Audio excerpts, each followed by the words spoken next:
Happy New Year, everyone. Welcome to 2023. My goodness. How's everybody doing? How's your new year starting? Because, I can tell you that my new year has been a little rough. I mean, I was able to ring in the new year, but I'm still kind of up and down with, recovering from having the flu.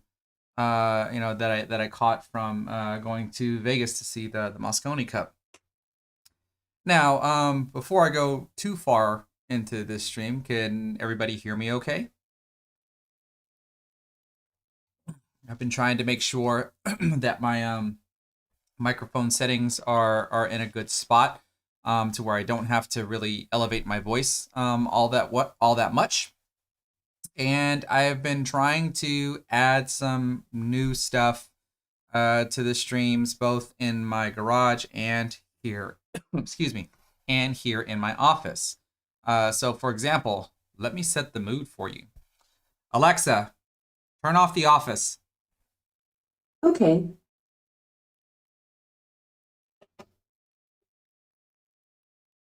Oops. There we go. I've got these new lights behind me here to help add a little bit of color or brighter colors to my background.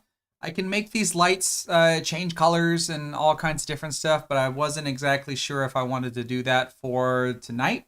I at least wanted to go ahead and show them off. You can't really see the one that's behind my one of my onboard shirts that I have here, but you can at least see this one over here. And I mean, just let me see if okay, that's the wrong one. Let me change that back to red. Go. And let me change this one. You can see I can change it to yellow. I can change it to green. I can change it to blue. And we'll go back to red because red's my favorite color. But like I said, they can also rotate. They can also flash. They do all kinds of different things. So I'll have them toggling throughout here and there every time I do a live stream from my office. I don't know. I can take them into my garage as well. I just don't know if I'll ever really use them in the garage. Now, also before we begin, I want to make sure I give my due diligence to my sponsors, Onboard Sportswear and Talon Billiards. I am told that I am renewed with Onboard Sportswear for another year, so I'm super excited about that. My discount code with them is still valid, so if you go to their website, onboardsportswear.com or onboardsportswear.us, if you're in the United States, you can use the discount code LilChris10 and get 10% off your purchase. So if you happen to be part of an APA pool league or BCA pool league, VNEA, TAP, or whatever pool league, and you want to get some awesome shirts or jerseys for your teams, like this one that I have for my Monday 8-ball team, which I'm actually no longer a part of. I only play APA on Wednesdays now. But you can see my Monday team, or the team that I was on, it's not my team, I was just on the team, was called 8-ball Physics. One of our team members came up with this design right here, and we just plopped it onto an onboard shirt. And if I rotate this, I don't know if you're going to be able to see it, but there you go. You can barely see it, but it's basically also here on the left chest, and you can also have your name printed on the right. You can even put them on the sleeves as well. It's really just up to you on how you want to actually design your shirts. So if you think this is something that might fancy your teams, then be sure to check it out. Now, also, before I get started, there's been a change to the household. And let me show you what I mean, because I don't know if you can see him back here. Oh, are you sleeping? Ah. Zelda has a new friend. And this is his new friend. This is a miniature schnauzer that we got for the new year. And his name, this is a he, just like Zelda's a he, but Zelda happens to have the female character's name. But this little guy is named Link. So we have Link and Zelda. So say hi to everybody, Link. He's only about, I think he's only about 8 weeks old. So yeah, he's still just a baby, and he was sleeping until I happened to disturb him. So we're gonna go ahead and put him back and let him sleep a little bit longer before he decides to wake up and keep me up for the rest of the night. But I at least wanted to introduce Link to everybody, and you'll get to see him more and more. All right, there you go, buddy. Okay, so now that that's all out of the way, I hope everybody's doing okay. I actually meant to try to live stream last night, but as I mentioned before, I've just been kind of up and down with recovering from this flu. I actually felt really ill last night, and I feel kind of okay today, not completely 100%, which always sucks. And I honestly don't know if it's because of, just still being in recovery, because, the doctors told me that my coughing is going to last for a couple of weeks, actually, since my diagnosis. And I've still been coughing pretty badly from time to time. Today has been actually kind of okay.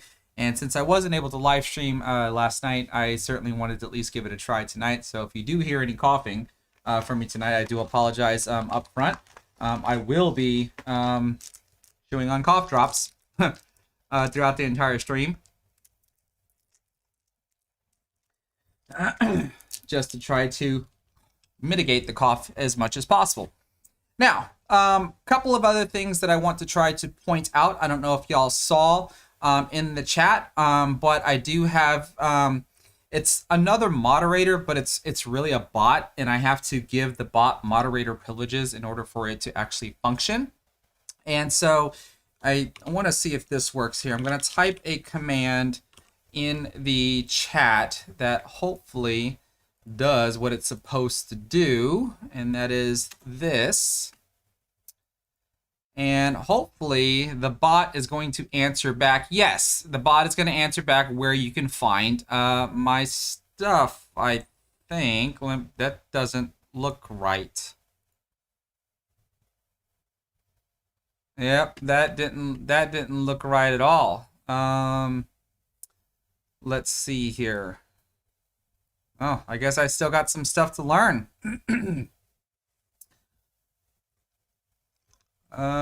Let's see, how's this gonna work?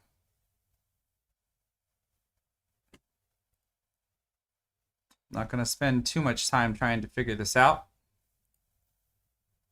or at least at the moment. Nope, never mind.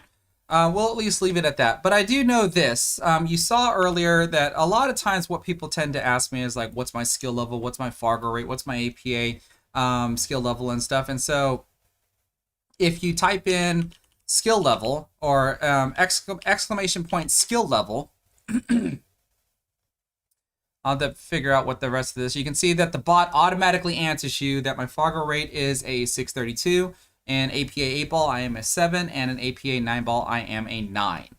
And if I'm ever in my garage and you type in exclamation point table specs, and I think this only works on YouTube as well. This doesn't appear to work on Facebook, because Facebook doesn't necessarily have a live chat. They treat everything as comments. So if you type in table specs, you can see that I have an 8-foot Diamond Pro-Am table with 4.5-inch corner pockets and 5-inch side pockets, which is considered pro cut. And I'll eventually be adding more and more commands and stuff. But for those that follow me on a regular basis, which I thank you so much, anytime new people come in and ask about this stuff, anybody should be able to type these commands. It doesn't have to be me. So you can either, type these commands as you learn them, because this is going to be a learning process, I think, for all of us, including myself. So that way, new reviewers' questions can be answered. So yeah, that at least works both here, just whenever I live stream, for this stuff here. So we can see Persistent Wolf Billiards is already trying it by typing in exclamation point skill level, and you can see the bot answers back and lets them know what my skill level is. So cool. This works. My only concern that I have is that if I eventually find out that people just start spamming this stuff, then I might have to figure out how to like moderate it to where only certain people can do it, like only for subscribers or whatever. I'm not entirely sure. This is a good question here. Crazy Taco, you want to know if I record 9-ball matches anymore? Unfortunately, I do not. The main reason why I do not is because I'm not on a 9-ball team. It's very difficult for me as an APA 9 or as a skill level 9 to be on a 9-ball team, since they still only use the 23-point rule, and I take up 9 of those, right? So that leaves only, what, 14 points left for the remaining 4 players. So you end up having like a 9 and then what, 3 4s and a 2. Like that would probably be at least the most optimal roster that I could possibly have. And there was a point in time where I did play 9-ball because I had rosters like that. But the teammates that I trained, all of their skill levels started to go up, and eventually I had to quit. You know, so I'm usually looking forward to trying to get back on a 9-ball team, so that way I can have 9-ball matches that I can review of my 9-ball game. But in the meantime, I mean, that would be the reason why, at least in my garage, I can play the 9-ball Ghost, or when y'all watch me do some straight pool live streams and stuff. And then eventually I may start trying to invite some people over and do some exhibition matches as well, as so long as they're comfortable with, you know, with being live streamed and stuff. So that's all really going to depend though. But that's all in the future kind of thing. Now, speaking of future, because this is 2023, I know everybody's probably just like, you know, get to reviewing the matches. We'll get there. This is my first stream of the year, so I kind of want to let everybody know what I at least have planned for 2023, and that is I'm going to be doing this, live streaming some APA 8-ball matches, but I'm only playing on Wednesdays now, one time a week. So I try to get at least 2 videos a time, just like I have tonight. But tonight, I'm not needed. And the reason why I'm not needed, because I normally would be playing tonight. And the reason why I'm not needed is because the highest ranking player on the opposing team is a 5. Now, I, of course, can play against a 5. That's not really an issue. But I have 6s and 5s that can do that for me. So I'm able to take the night off and do this live stream. So I have a spring 2023 match already. I have one. So the moment I get another one, which may be next week, I'm not entirely sure. I have to look ahead at the schedule to see what who our next week's opponents are. Then I'll be able to do another live stream like this. Now, I didn't complete my goal of scoring 100 points in in straight pool. I was only able to get 79 twice, and so that journey still continues on to this year. So I'll either excuse me, I'll either still be live streaming straight pool attempts or recording them whenever I just go in my garage and just, you know, practice straight pool runs and just turn on my camera. In 2022, on Saturdays, I started a new thing called Saturday Night Drills.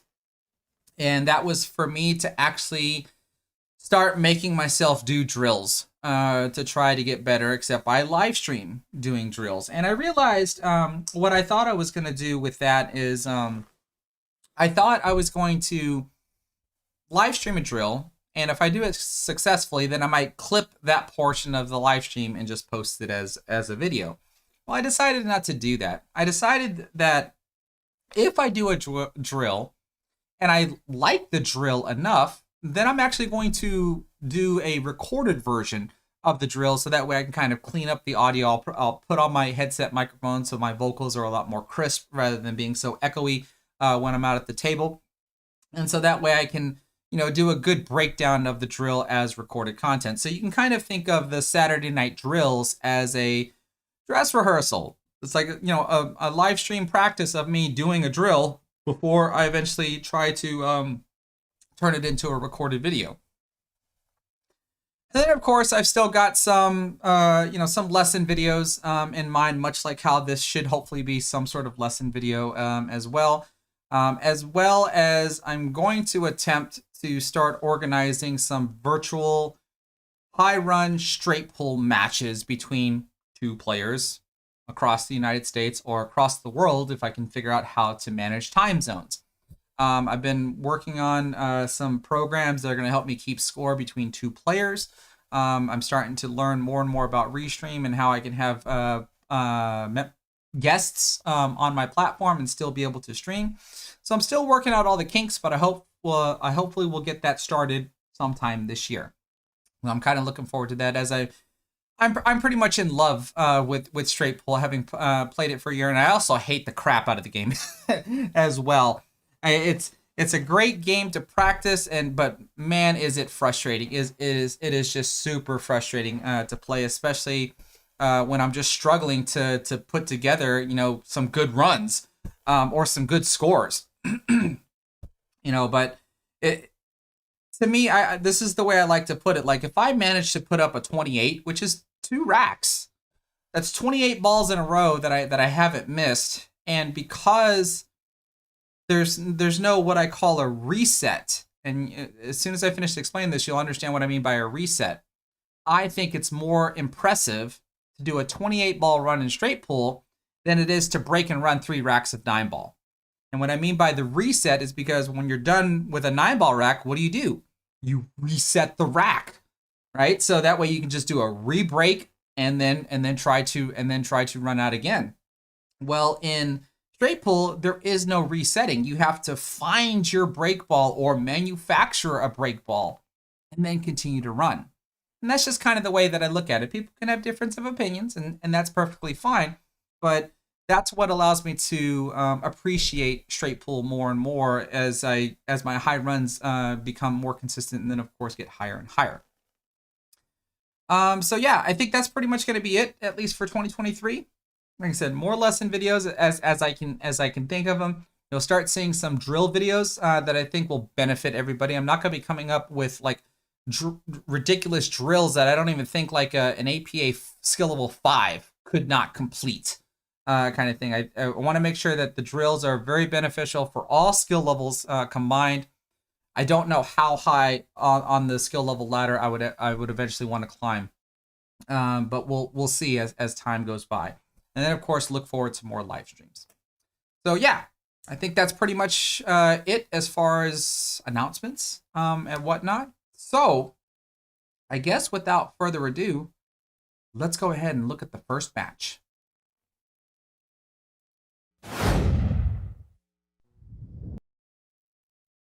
All right. So this match here comes from, like I said, this is one of the last videos that I had from the fall session of 2022. And I am playing up against another skill level 7. And this is a gentleman that I've had on my channel plenty of times. I've got plenty of other videos against him. And I don't know what the track record is, or I don't remember what the track record is between me and him and wins and losses.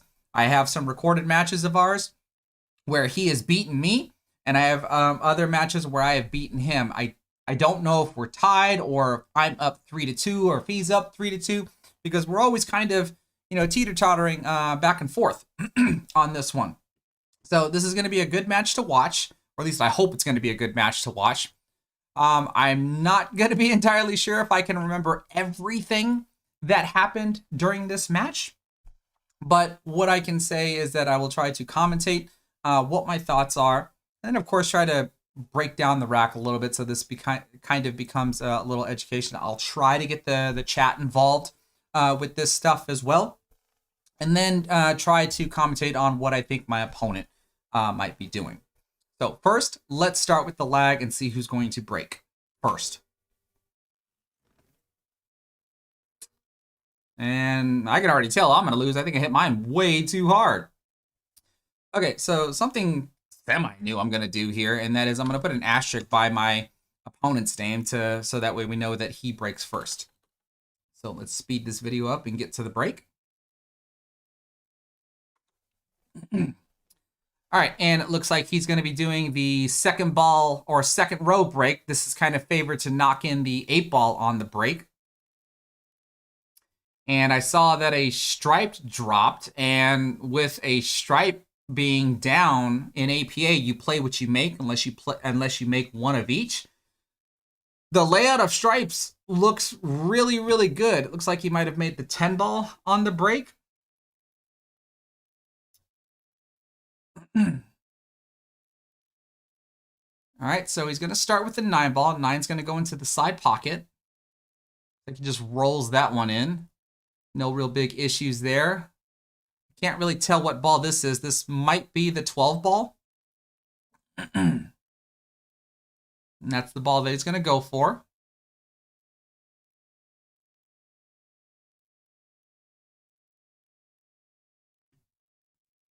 Okay, good position for the 11. Most likely just set up for the 14 to go into the corner.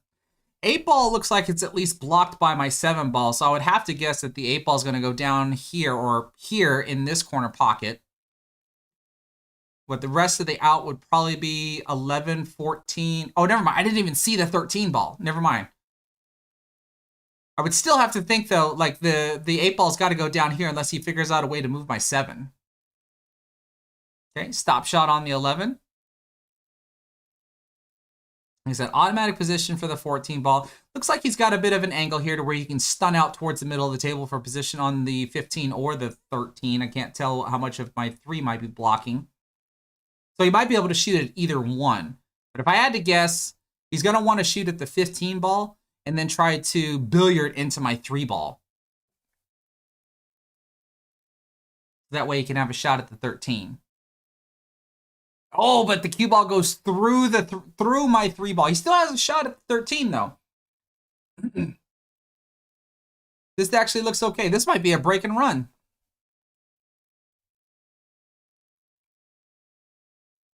I would suspect that the 13 and the 8-ball are probably going to go in the same corner. I can't really tell if the 8-ball can go here into the side pocket. There goes the 13.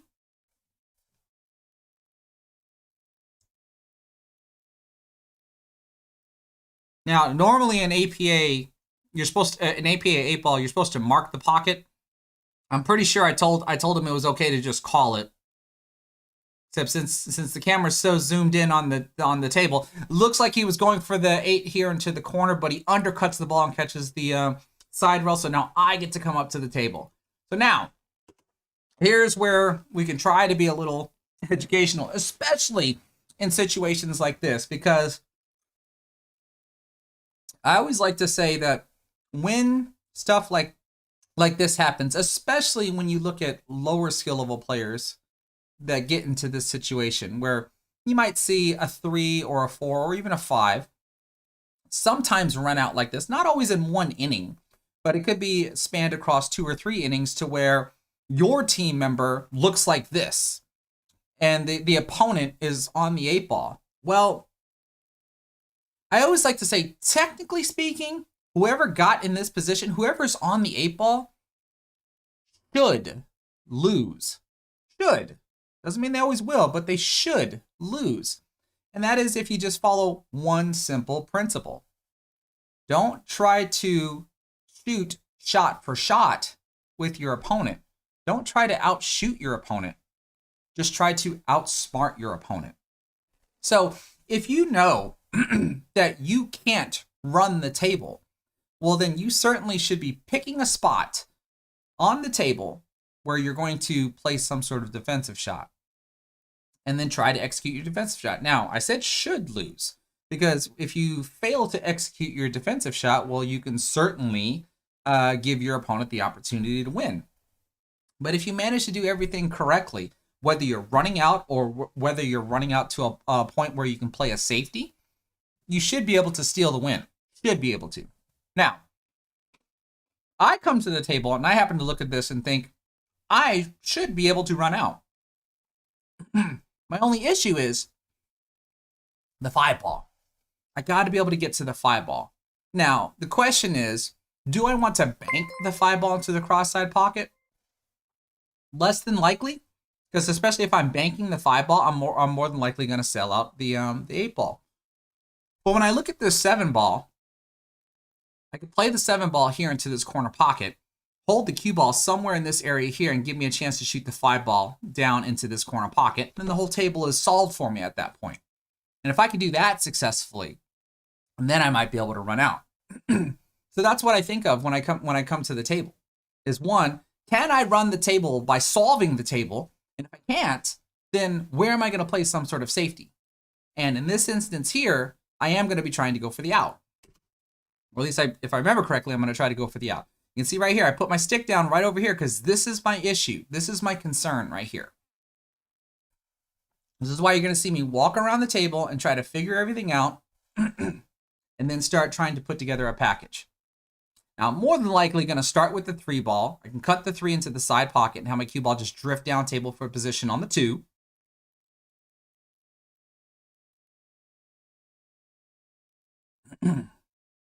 Looks like I got just a little bit of a rolling cue ball here. I don't know if I'm going to hit the short rail or not. More than likely because of how thin the cut is.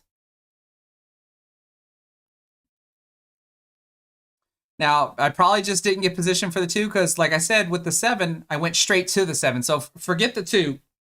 I went straight to the 7 so that way I can try to get position on the, excuse me, on the 5 ball. So I would have to think this would be a stop shot to try to get position on that 5 ball. So I'm going to come over here and look. This is another thing that I don't typically see lower ranked players do from time to time, and I really think that they should. They'll at least say to themselves, I'm going to play the 7 into the corner pocket and I'm going to stop the cue ball for the 5. But they don't do what I'm doing over here. I come over to where my cue ball will be on the next shot and look and see, how does the shot look? Does it even look feasible for me to be able to do this shot? And if it doesn't, then I'm going to elect to do something else. But I at least feel confident that I can do this, so I go ahead and commit to what it is that I'm going to do. So I have to look and see, like, if I play the 7 into the corner, what am I going to do from the 5? Well, I end up coming up with a 2-way shot, and you'll see it here in a second.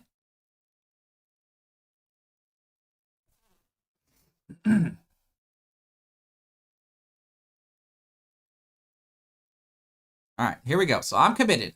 A little bit of bottom spin on the cue ball so I can stop the cue ball for the 5. Just like that. Now I can try to play the 5 in the corner here, and what you're going to see me do is use some top right spin, and this is the 2-way shot that I'm talking about. I want to try to cut the 5 ball down here into this pocket. My cue ball is going to hit the rail and spin over here for position on the 2. And if I don't make the ball, well then hopefully my 1 ball blocks access to the 9 ball. That's my 2-way shot that I'm going for.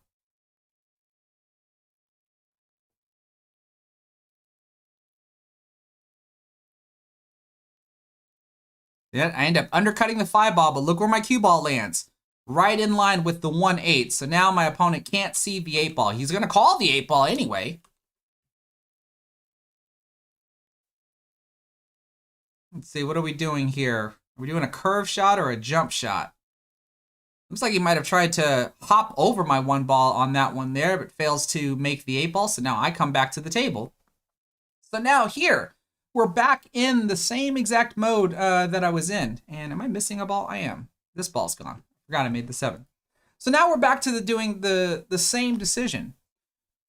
Do I feel confident in running out? And that's why you instantly see me zone in on this 6 ball. I figured if I just cut this 6 ball down to the corner pocket, then my cue ball is going to do this. I shoot the 6 down here. My cue ball hits the rail and comes up like this, and I'll have a shot at anything that I want, pretty much. But then I go, well, what happens if I miss? And that's usually something that I don't like to think about when I'm shooting. And right there, see, that's why you see me hesitate. But I'm actually glad that I hesitated because then I come up with some sort of a defensive shot. I said, so it all boils down to, your confidence. It all boils down to what you can and cannot do. And I'm usually fully aware of what I can and cannot do on the table. And I'm usually honest with myself about what I can and cannot do on the table. And depending upon the scenario, like if I'm up already, a couple of games in this one, I might go ahead and shoot the 6. But since we're just getting started, I go ahead and play a little conservatively. So you see me shoot this 4 ball here, and watch what I do with the cue ball to play a safety. And that was done with a little bit of bottom left spin just to pull my cue ball back here behind the 6 and the 1. Now again, I think the 1 ball is in the way of the 8 ball. So my opponent has to either jump again or kick, one or the other.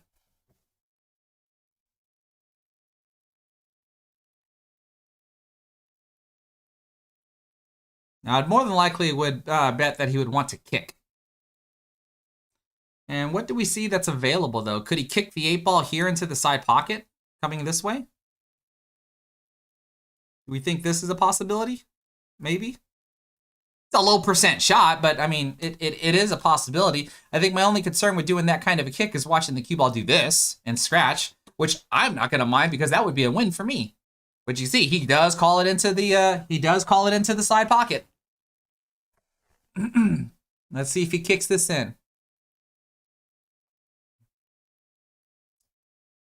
Oh, he's more than likely got to spin this if my 1 ball is blocking it that much. Yeah, that's got to be with some side spin.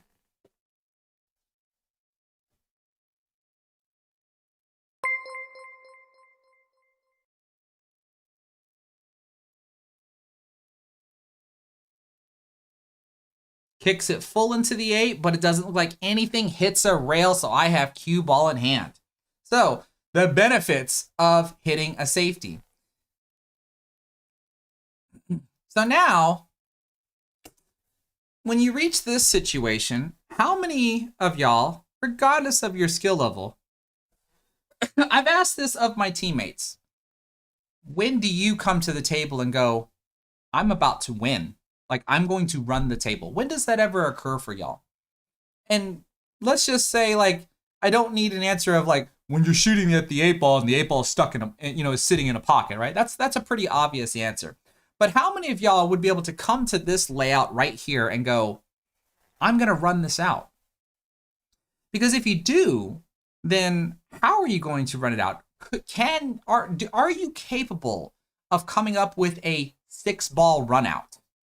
And in what specific way are you going to play it? What specific way are you going to try to control your cue ball? And if the answer's no, well then what are you going to do? Because if you know you're not going to run out, that means you know your opponent is coming to the table. If you're going to allow your opponent to come to the table, you want them to come to the table under your condition, not under their condition. Because under their condition, they're waiting for you to make a mistake.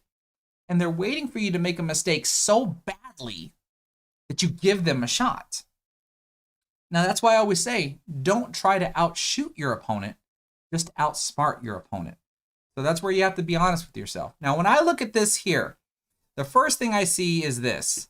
I don't like this ball at all. Now, does that mean I start with the ball? Well, not necessarily. I'm more than likely going to start with the 1 ball here and then play position for the 6.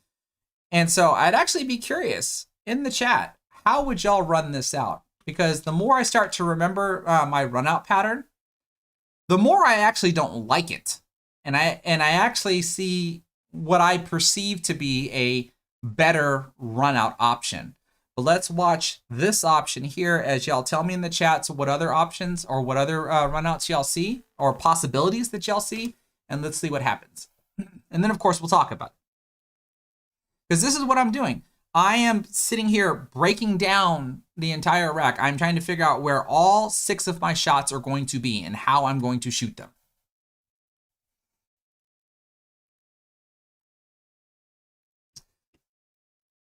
I like this. We've got 5, 2, 6. Oh, you know what? I didn't even realize that. Let's just hide that because I don't want to hide the names. 5, 2, 6, 4, 1, 8. We've also got 1, 6, 4, 5, 2, 8, which is pretty much what I'm going to do.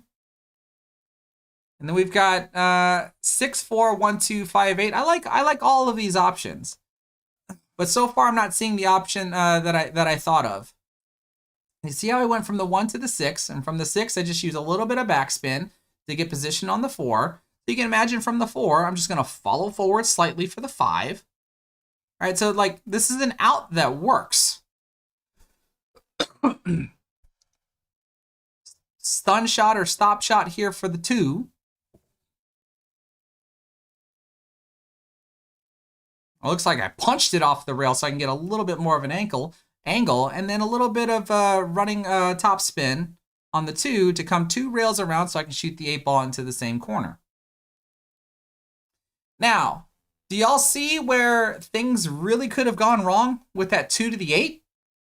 And that's why I really don't like it. Like I was able to do it, right? So that's a good thing.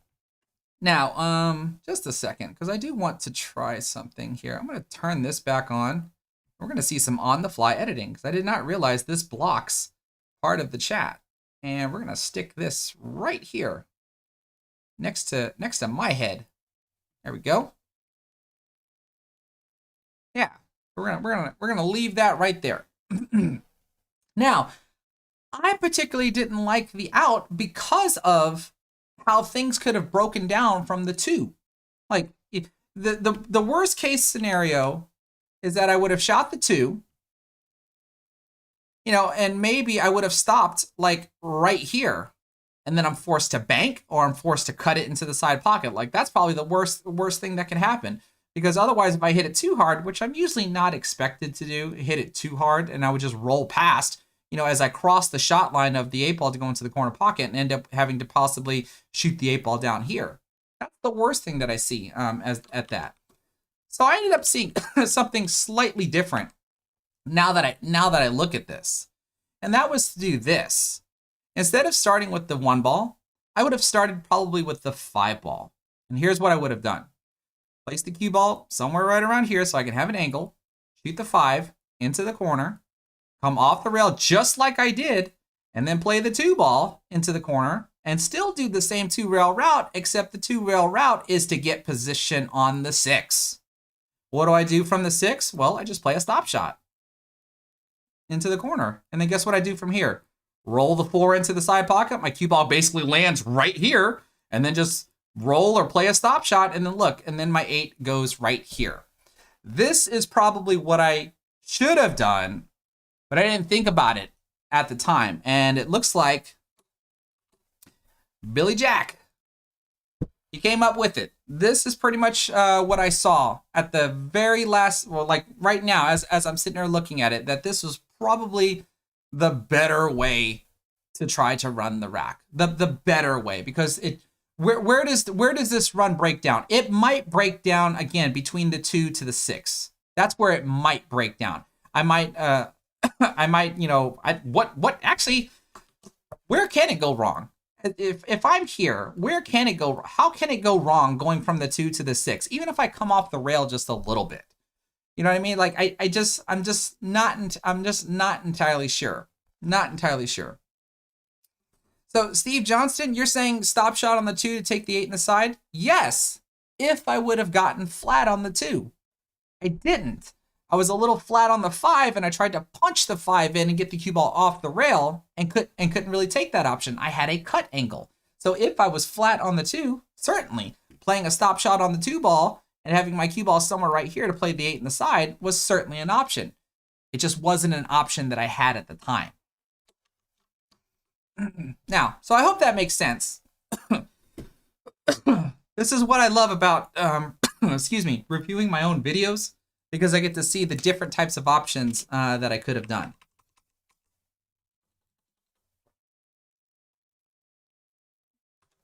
Now, I'm still pop breaking at the time on the during this part of the session here. And so you see me, looks like I'm queuing way down here, right?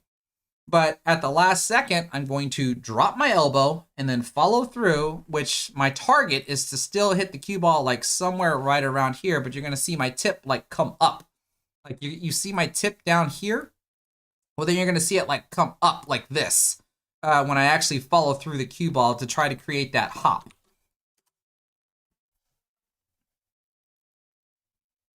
You can see the cue ball kind of hop back, and then it got kicked by another ball, and I almost scratched. But I did at least make a ball on the break. It looks like I made the 7 ball, so I am solids on this one. And I am up 1-0.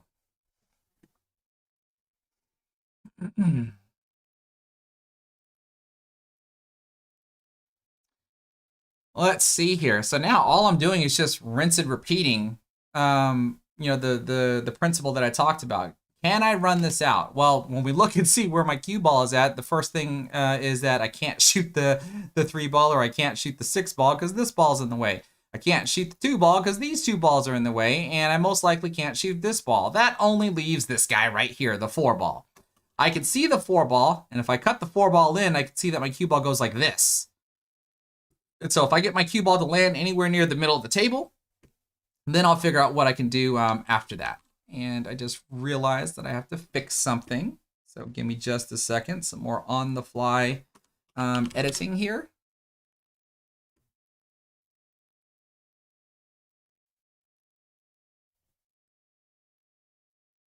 There we go. Let me just double check something. Okay, we're good to go now. So I am going to try to shoot the 4 ball. I don't have any type of spin on the cue ball because of how precise I have to hit this ball. So it's just a rolling cue ball. Take the natural 2-rail route around the 1 ball and try to come somewhere near the middle of the table. And then now you can see here, now I'm going to go ahead and try to break the entire rack down if I'm able to run out. Because we can see right now the 8 ball is kind of an issue. Let's see, what am I doing? Looks like I got a little bit of draw, probably some left spin to come over for the 2 ball if I can knock this this ball out of the way, maybe. Oh, I tried to break out the 2 ball. And then I get a little and then I get a little lucky here. Spam the chat, everybody. What does APA stand for?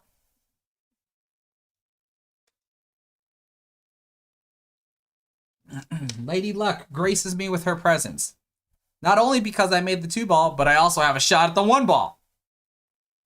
Let's see, what am I doing here? This looks like some top spin. More than likely have a little bit of right spin as well to make sure I get out from out behind the 8 ball and the 2 stripes. Woo! Almost ended up scratching.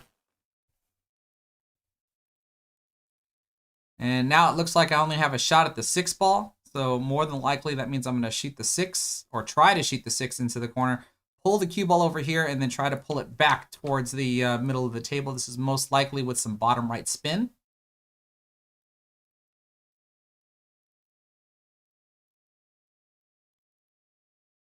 Well, I got the bottom right spin to work, but it doesn't matter if I miss the shot. All right, so my opponent gets to come to the table, and I at least have his 9 ball guarded by my 6 ball. So he's certainly going to want to try to figure out how to get his 9 ball out. And it looks like he tried. Looks like he tried right then and there with the 13 ball to be able to free up his 9 ball. 8 ball's a little bit more cluttered up now. I knocked his 15 a little bit closer to the ball.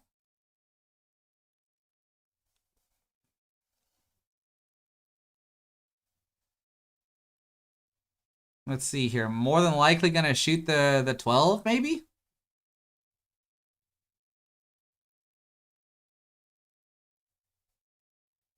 What ball does he play position for? Oh, he's trying to break his 9 out again, and he unfortunately scratches. Now his 9 and his 12 are kind of tied up. So he took 2 shots at the 9 ball. Wasn't able to hit either of them.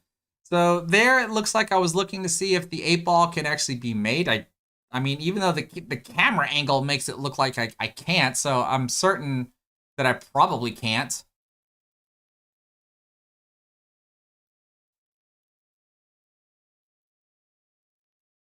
Am I going to try to bump into the 15 or something? That's what I would have to think of. 6 ball is going to go into the corner, most likely with some running right spin to come 2 rails out again. Am I getting position for the 3 or the 5? Has to be the 5 ball.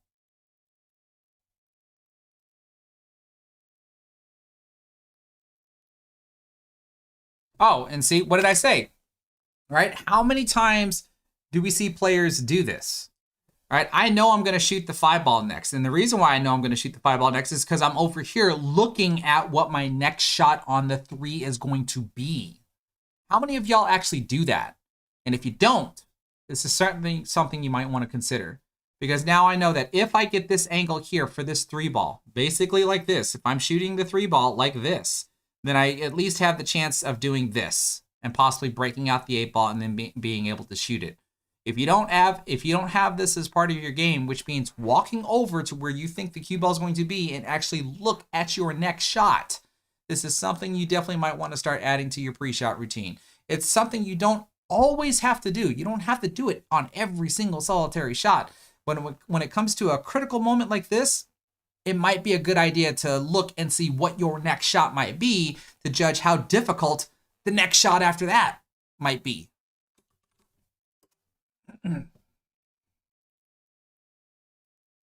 So I would have to think that this is probably just a rolling cue ball with some left spin that I do the 5-ball. I don't think I'm going to try to draw it, because if I try to draw it, that means I'm going to run into the 14-ball. And I don't want to do that. I want to stay underneath the 3-ball. Kind of like that.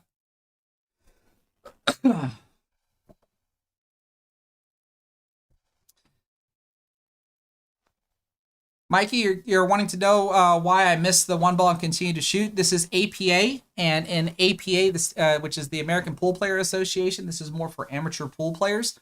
You don't have to call your shots. The only shot that you have to call is the 8-ball. In BCA, it would be call ball, call pocket, and in that instance that you're commenting on, if I were playing BCA, I would have lost my turn, but not in APA.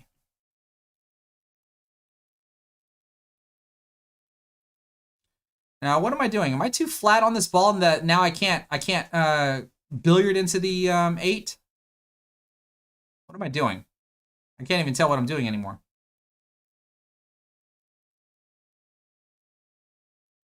Oh, look at that. I tried to force so I must have been too flat on the 3-ball in order to do the billiard like I wanted to. And so I ended up slightly breaking out the 8-ball, but that was done with nothing but topspin. It didn't look like I had any side spin on the cue ball at all.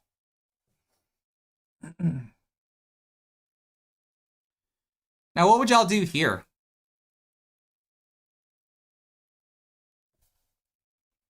Do y'all know what I'm about to do? This, like, if anybody follows my channel, y'all should hopefully know what I'm about to try to do here. Because I don't necessarily think the bank options are open. I don't think I can bank the 8-ball back over here, especially I think with this ball kind of being in the way. And I don't think I can bank this way either because of this ball being in the way. And then let alone, I don't really want to turn my cue ball loose either. So what I'm about to try to do is kick at the 8-ball. And the only reason why I'm going to try to kick at the 8-ball is because if I miss, hopefully the 8-ball is sitting right here in this pocket, because that's what I'm going to be calling. While I hope my opponent doesn't figure out how to get through this. So if you're not familiar with my channel, I have a 1-rail kicking system. It's the latest one on my channel.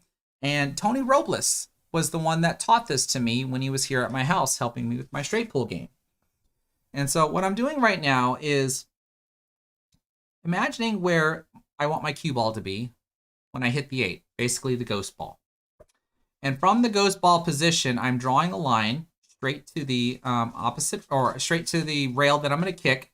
And that line is perpendicular to the rail. I've seen some comments on some of my YouTube videos where people don't seem to understand, or because I didn't explicitly state that the line has to be perpendicular to the rail. When I say draw a line to the rail, some people seem to think like I drew a line this way or I drew a line that way, and that's not the case. When you actually physically watch me draw the line, you get the idea that I'm drawing a line perpendicular to the rail that I'm going to kick to. Now, once I do that, then I look at the ghost ball position that the cue ball is going to end at and the cue ball starting position. And I try to figure out where the midpoint is between these two, which we should see is somewhere right around here.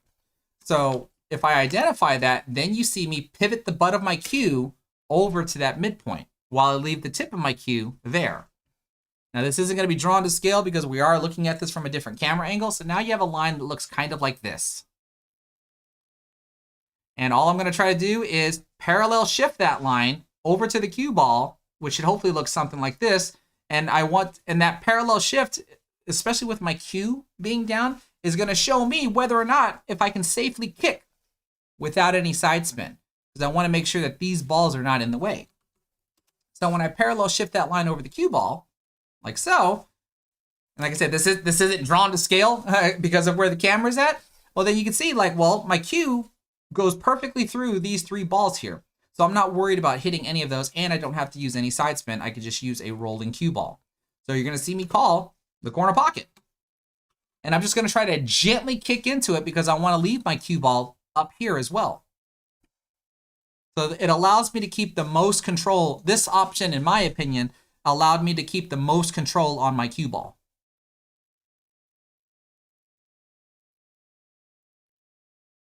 And I just happened to miss. There are times where I've made the shot doing just that. And it looks like I might have actually kicked a little wide because we saw that I hit the short rail as well.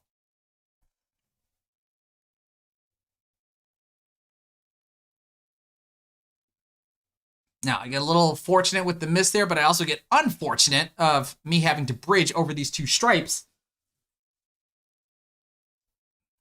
And here you can see I called this pocket here. I don't like that I have to bridge over these 2 balls in order to try to cut over the to cut the 8 ball into this corner pocket here. If these 2 balls were not here and I was able to comfortably bridge, I would more than likely try to cut this ball in.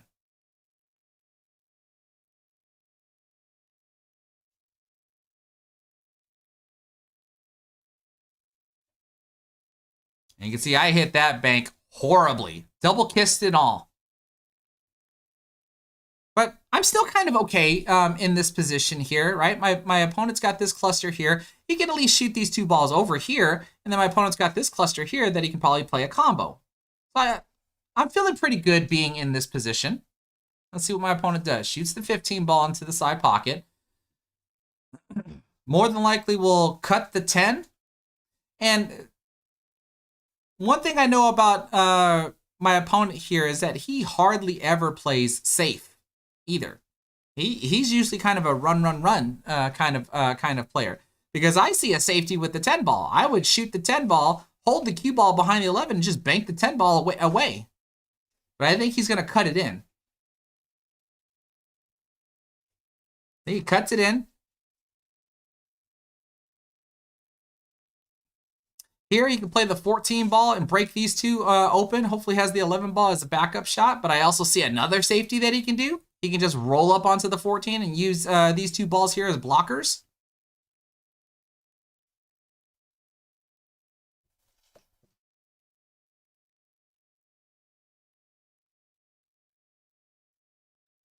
There you go. And look what happens going for it all. Scratched. I have ball in hand on the 8 ball. So he goes ahead and concedes the rack.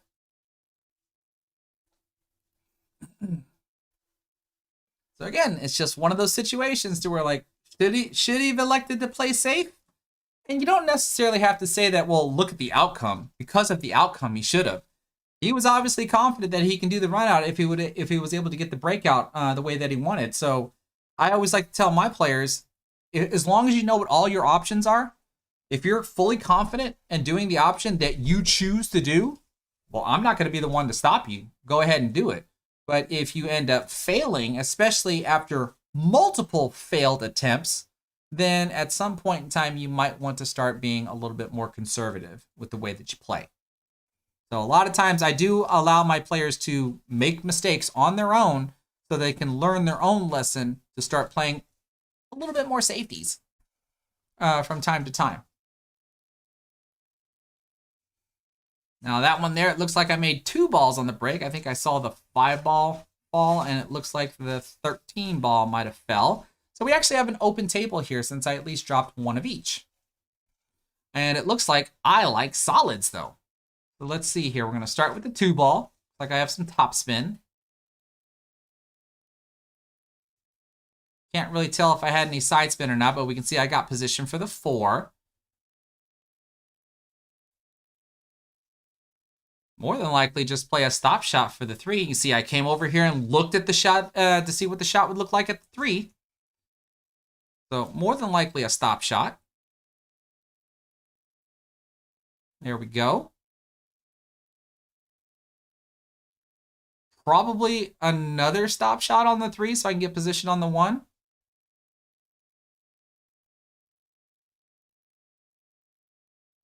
This is probably another stop shot.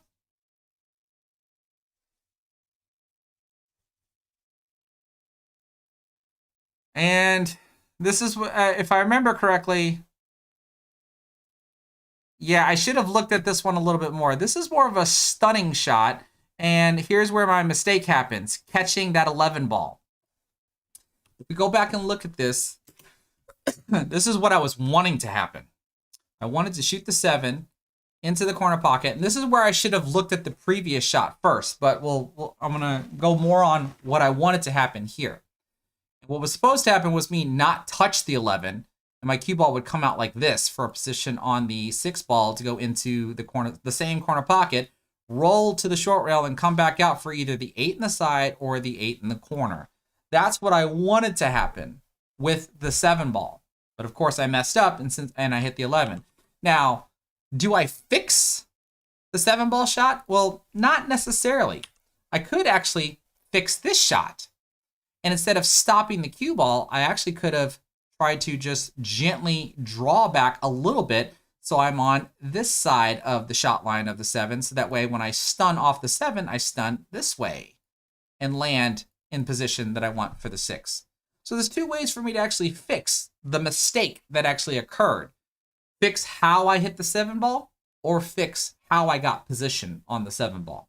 I always like to tell players that sometimes the mistake is not the shot that you missed, but sometimes it's either a shot or a series of shots that led up to that mistake.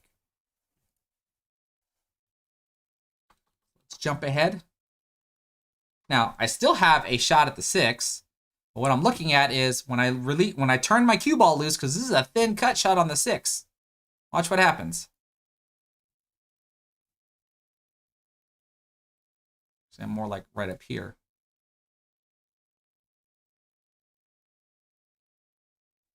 I was actually hoping I was going to bump into the 8.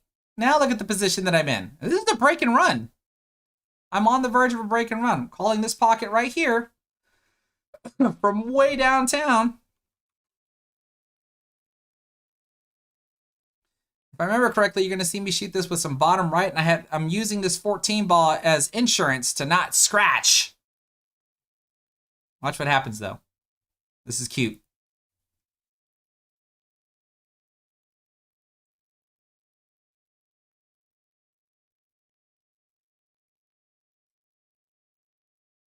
Bam, I made it. But, oh no, look at that. I made the 8 ball and scratched. You can even, if I were to actually turn the volume up on the video, you can hear my captain shouting in the background, slow down, cue ball, slow down, cue ball. But I end up scratching and I lose the rack. Score is 2-1 in my favor. All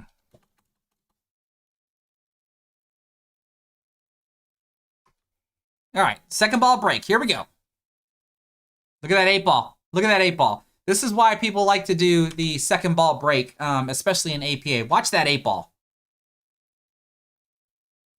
Look at that. Got kicked by the 2, almost went into the side pocket. And in APA, the 8 on the break counts as a win. And since I did make the 8 and scratch, that does count as an inning.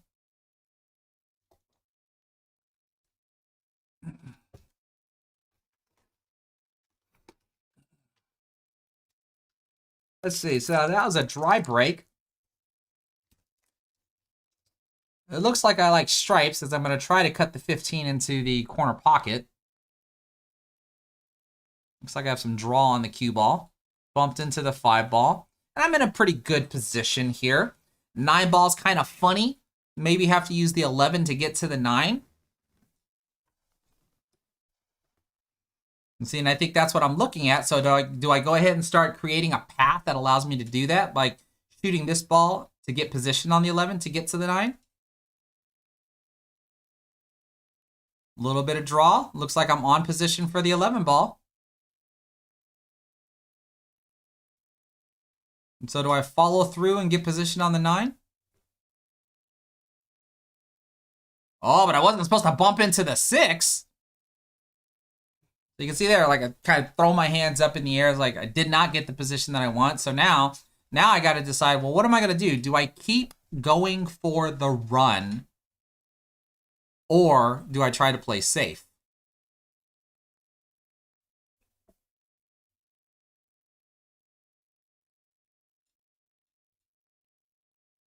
Oh, that was bottom left. I keep going for the run. Does the 9 ball go here? Because that means now I have to shoot this ball, get position on this ball to possibly shoot this ball.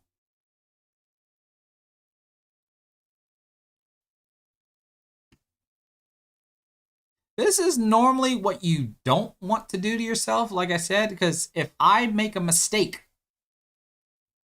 then my opponent has less obstacles to work around. And if I remember correctly, this is where I decided to stop. I can continue to try to do stuff, but I made myself stop at this point. And I end up playing a safety. So watch the safety that I play. Lots of left spin on the cue ball. Wasn't expecting to make that 10 ball. You could see me place my cue down as I wanted to position the cue ball right behind the 9. So that way the only ball my opponent should be able to see is the 6. But I give my opponent a free shot at the 5 ball since I didn't get the safety that I wanted. But it doesn't look like he's shooting at the 5 ball. He's shooting at the 7, I think. Plays the 7 all the way down into the corner pocket. Bumps into the 1. What's my opponent going to do with these two right here? This is usually what I like to think of when I watch my opponents play. I'm curious as to what they're thinking about. How are they breaking down the rack? Plays the 5 in the side, goes 2 rails for position on the 6.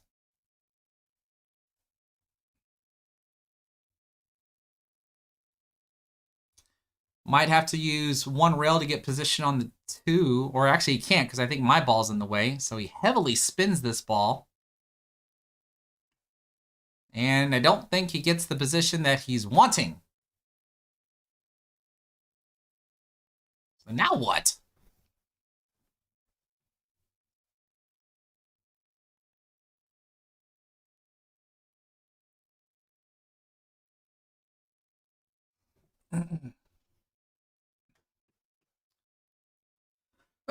Coders for life. You're wanting to know, is my opponent another skill level 7? He is. That's why this is a race to 5.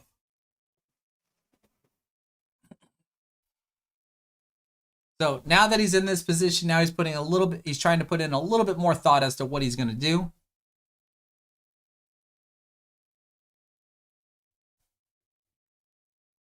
How's this going to work out?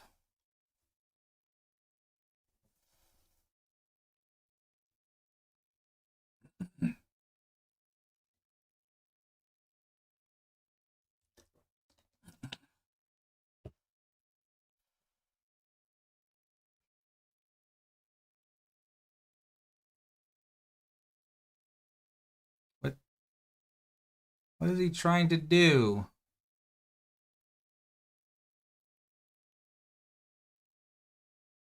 Oh, so he actually does attempt to play a safety. And that's actually a pretty good safety too, considering that I can't really make my 9 ball, and I have these 2 balls lined up, and they're not lined up for a combination. Now, if y'all saw the thumbnail, y'all should be prepared for what's coming up next, because this is one of the shots to where you see me looking to see what the tangent line looks like if I hit the 12 ball here a certain way, because this is where my cue ball is going to go. And I want my cue ball to follow this tangent line and spin back over here. Actually, I don't think I even touched the short rail. I want my cue ball to spin right over here.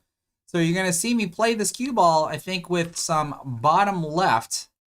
The 12 ball is gonna follow the cue ball, but I just hope they don't do a secondary collision because that's gonna mess everything up.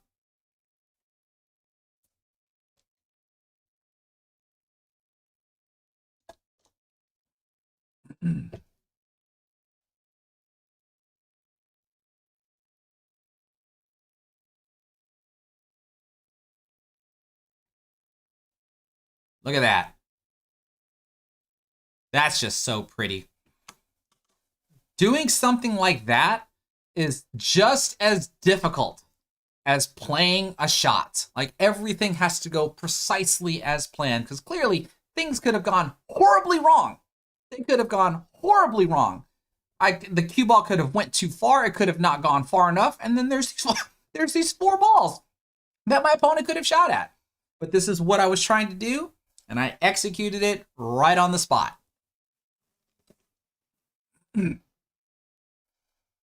So, and that cue ball is perfectly hidden behind my 9 ball. Like he has to go to a rail, he has to do a curve shot, he has to do something. He can't go straight into a ball.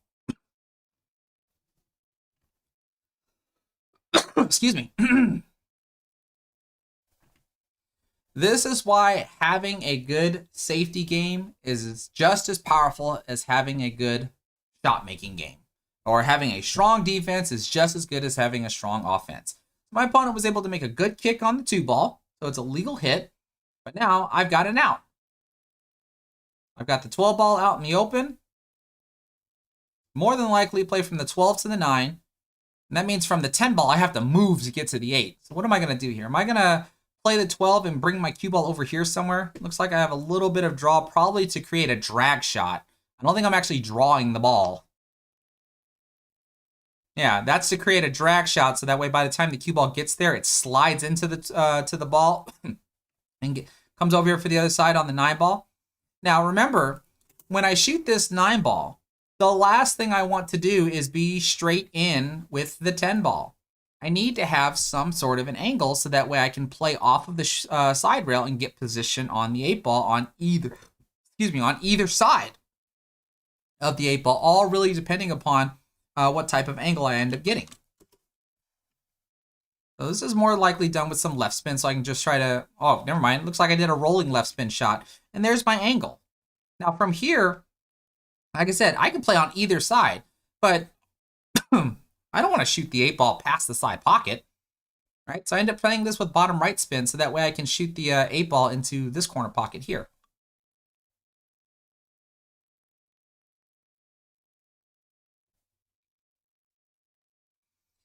And executing that safety is what allowed me to do this. Because remember, I was in the position where I could have lost, or I should have lost, because I ran all my balls out, but then I started playing defensively. That last shot there was done with bottom left. So that puts me up 3-1.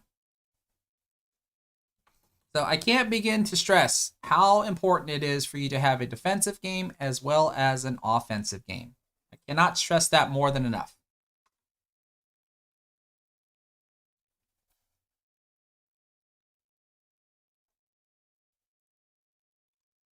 There's a nice pop break. Cue ball stopped right in the middle of the table, but gets kicked by the 1 and the 9 ball, but I broke dry.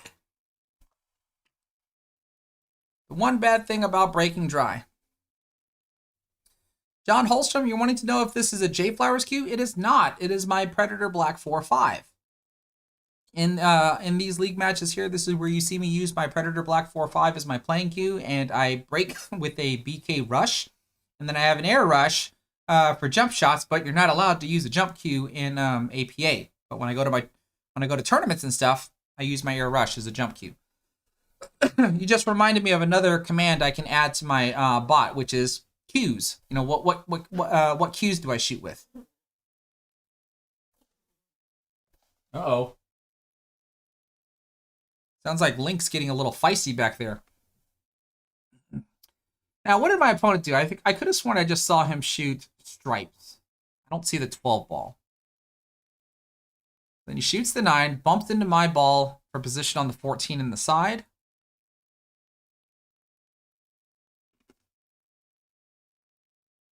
A little bit of an issue that he's got to deal with right here. Might be able to solve it right now. There we go. Yeah, he's got it all solved here.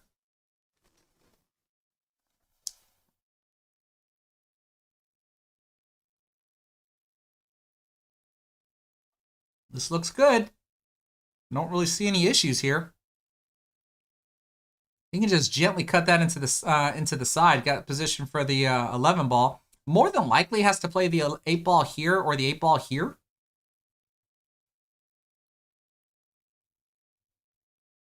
You shoot the 11 now?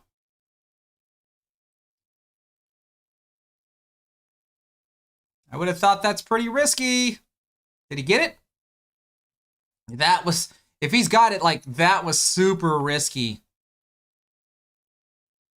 Because then, if he's got it, now he can just roll the cue ball down and get position for the 8 here in this corner. Oh, he stuns it. Oh, he's going to play the 8 in the side. Or stop shot, not stun. Plays the 8 in the side. And looks like he shouldn't scratch. Well, especially when he draws the cue ball just like that. And there is my problem of not, or of breaking dry. Like, that's the only bad part about the pop break when you do actually execute the pop break good enough. You got a wide open table, but nothing falls, and your opponent can just run out from there. So 3-2.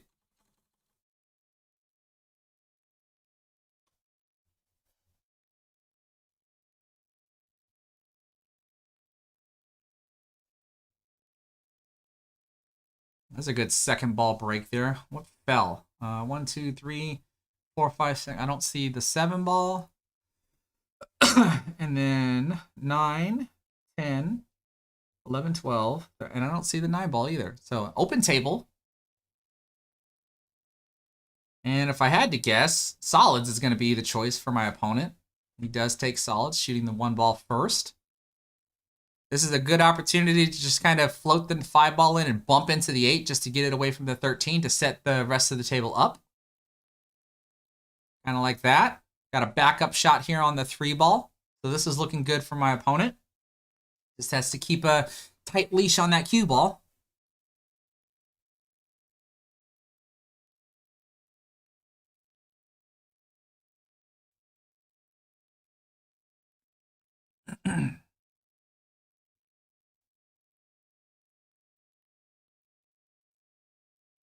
Oh, and he bobbles the 3 ball.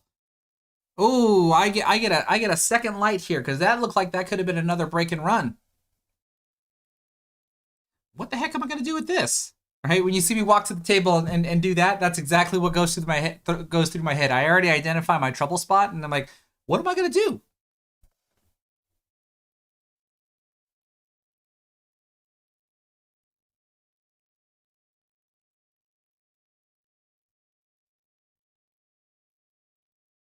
I think what I see here and what I try to remember is I shoot the 10 ball, or I try to shoot the 10 ball and draw into this.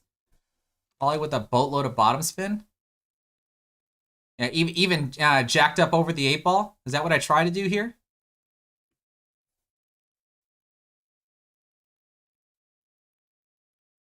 No, never mind. I just blew everything there. Didn't even draw the ball into this cluster like I wanted to. Now, I do like, at least, though, that the 8 ball is closer to my opponent's ball. So that gives my opponent more that he has to work with. He's got a shot at the 4 ball. He's got a shot at the 3 ball. What's he trying to do here? Oh, it looks like he tried to spin his way over to this area here so he can shoot the 6 into the corner pocket, but didn't hit it hard enough. Now what do you do?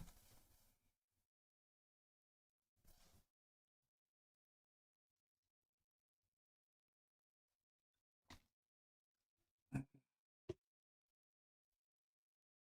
he trying to cut the 6 anyway? Back cut the 6 into the corner pocket? Oh, that's what he tried to do. Look at that. He even overcut the ball. Holy crap. How do you do that? And then look. Now my cluster's worse.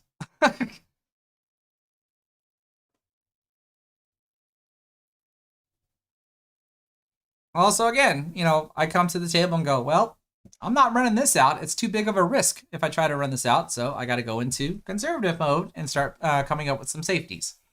Can I work the cluster open and protect the cue ball at the same time?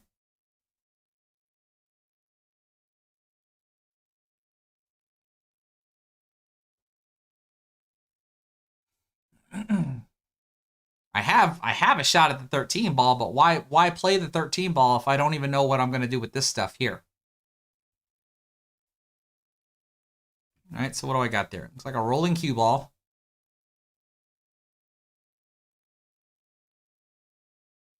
And I protect the cue ball. Didn't really solve the cluster all that much, that's for sure.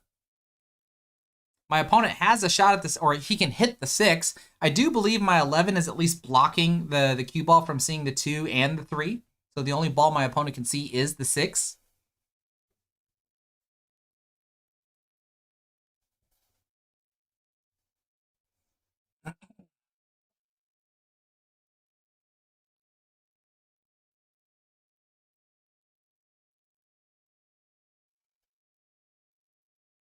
Let's see, what is my opponent going to do?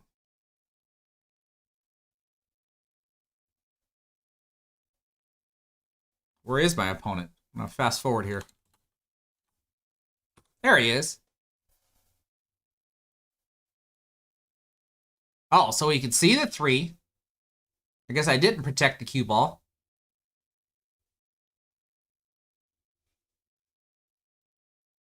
Shoots the 3 in, but then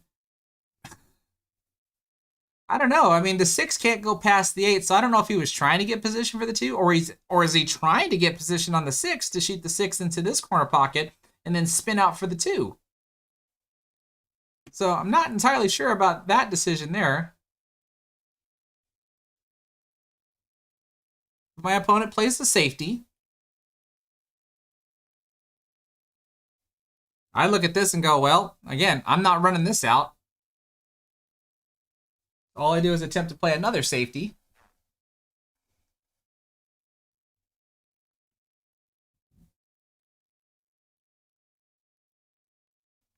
So now I'm blocking the side pocket. I've granted access to the 2 ball, but the 2 ball can't go anywhere. And I've at least cut off access from the 6 at this point. So the cool part about this, though, especially with where I put my 11 ball is, almost no matter what he does here, I should have a shot at the 11.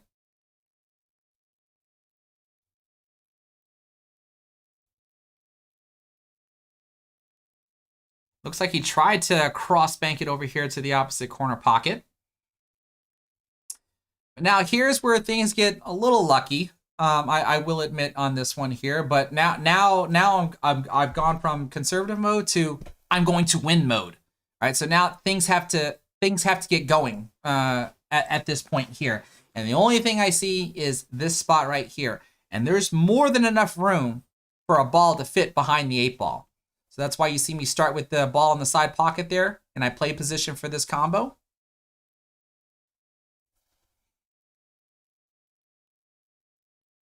Now I'm going to play the 12-15 combo and hope that I don't knock in the 8 ball.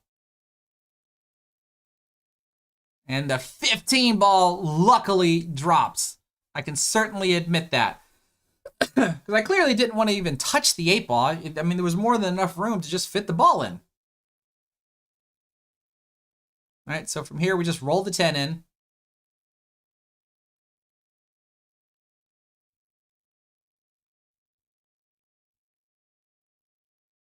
I've got plenty of options that I can do from here now. Looks like I'm going to take the 13 out. This is more than likely with just some bottom right spin. Come back out to the middle of the table for the 14 ball. Probably wanted to hit that maybe a little bit harder, but I guess this is okay because I can just draw the cue ball over to the side rail and back out. So this is probably with bottom left spin.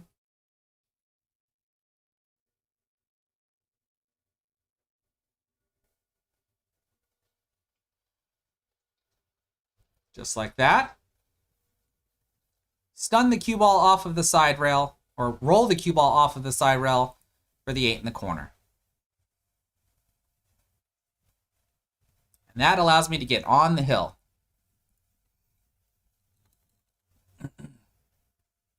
Now, if anybody's been following me long enough, y'all know that when I get on the hill, I go for a second ball break or second row break and try to make the 8-ball on the break.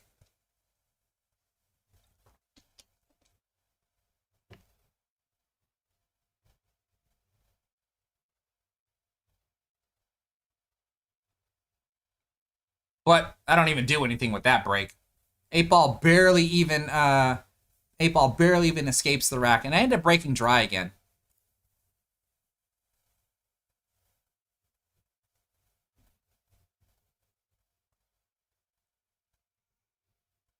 So it looks like my opponent likes solids, so he takes out the 7-ball. And solids looks pretty good from here.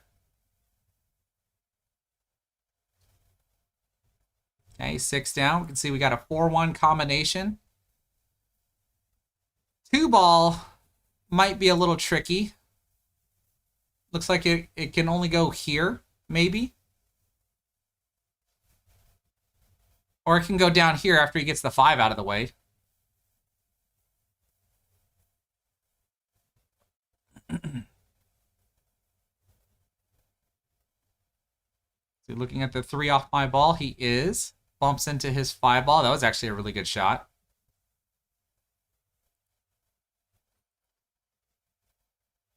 But the 2-ball. What about the 2-ball?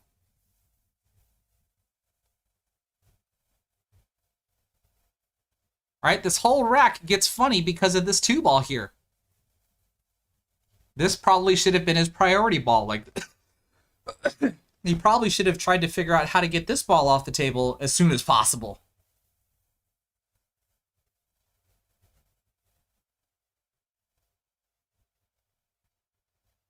Okay, draws off of the 5-ball. Gets, okay, draws back far enough for the 2 on the side.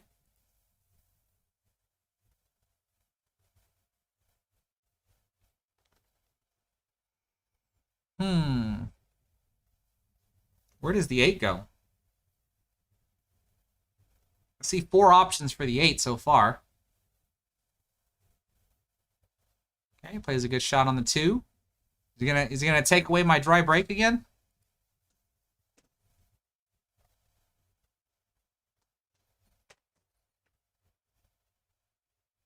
Four ball down.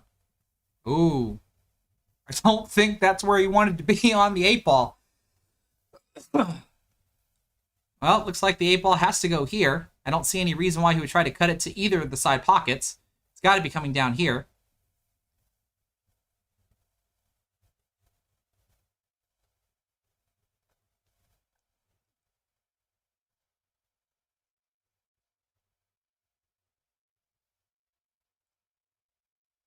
Oh, and he slightly overcut the ball. Oh, and even almost scratches. Holy cow.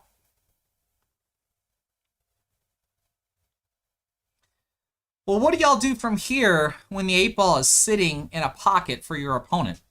It'd be completely different if the 8-ball was out in the open, and you see the first thing I do is I walk and come right over here and look at these 2 guys, all right? Every time I come to the table, I'm always trying to look for a trouble spot. And how am I going to solve that trouble spot? Now, at least from the position that I'm in, all I have is really a shot at the 10-ball to go into the side pocket. You can see I have topspin on the cue ball in order to do so. I just follow forward, come back towards the middle of the table. So now I have my options. But this is my top priority. What do I do here?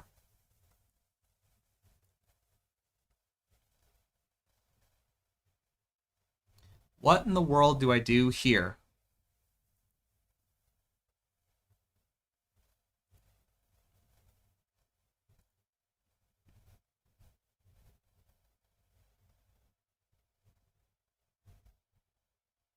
I think at some point in time you're going to see me measure something because I do spot an option that I could try. It's a risky option, but at this point it's worth the risk because there's almost nothing I can do with that 8-ball sitting in that pocket there. Like, I got to go for almost everything.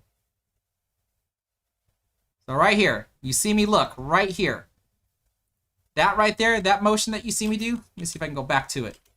That right there. What you see me looking at is what happens if I cut the 9 ball into the side pocket and have my cue ball billiard into the 13. Will the 13 ball break this open to where I can shoot all 3 of them, or will things get worse? That's what I end up seeing here, and that's what I end up trying to do.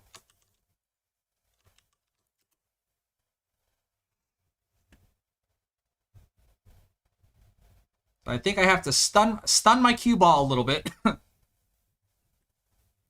Try to make sure I hit the good side of the 13 ball to billiard the 13 ball into the cluster. Like that, and you see I miss. I miss what I wanted to do. So now what? Now what? What the heck could I possibly do now? And this is do or die mode. Like, I mean, come on. How many of y'all, against a skill level 7, how many of y'all would attempt to risk shooting this into the rail and holding the cue ball right here and hope that they don't do this? Right? Because that's certainly an option. Right? But I have every confidence that my opponent can do that. So I'm like, no, I'm not going to take that chance. Right? But know that it is an option. So right here, I'm studying right here, what the heck can I do with this ball that allows me to deal with this? Right? Watch what I come up with. So I'm not going to spoil it from here. It's a little lucky. I will admit that. It at least goes along the lines of what I wanted to happen, but it just doesn't happen the way it just doesn't happen exactly the way I wanted it to happen. Kind of goes along the lines with what I wanted to happen, but just not exactly. So what am I doing? I'm sizing up for the 15 ball, hitting this with just a little bit of draw, a little bit of backspin. All right, never mind. That was a rolling cue bond. Never mind. So that way I have this small cut angle. I tried to get almost probably a little flatter. Probably a little flatter. Because watch what I attempt to do here. Super risky. It doesn't look like it on the camera, but this is where the tip of my cue is. Watch this.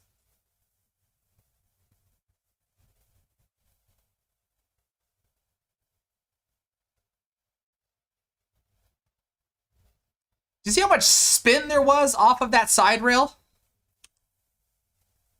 I was hoping to bump into them, and I spun past them. Look at that. That's the lucky part. I was hoping to bump into them, and I'm actually glad that I didn't bump into them when you think about it, though. Look how much spin is on that ball the moment it touches the side rail and just spins behind them.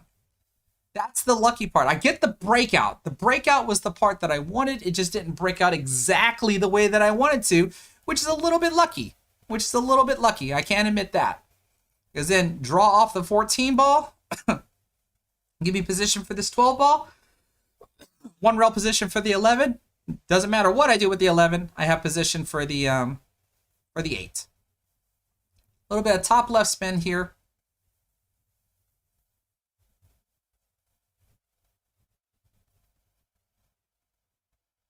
Like I said, as long as I don't miss the 11, I have automatic position for the 8 ball. It does not matter.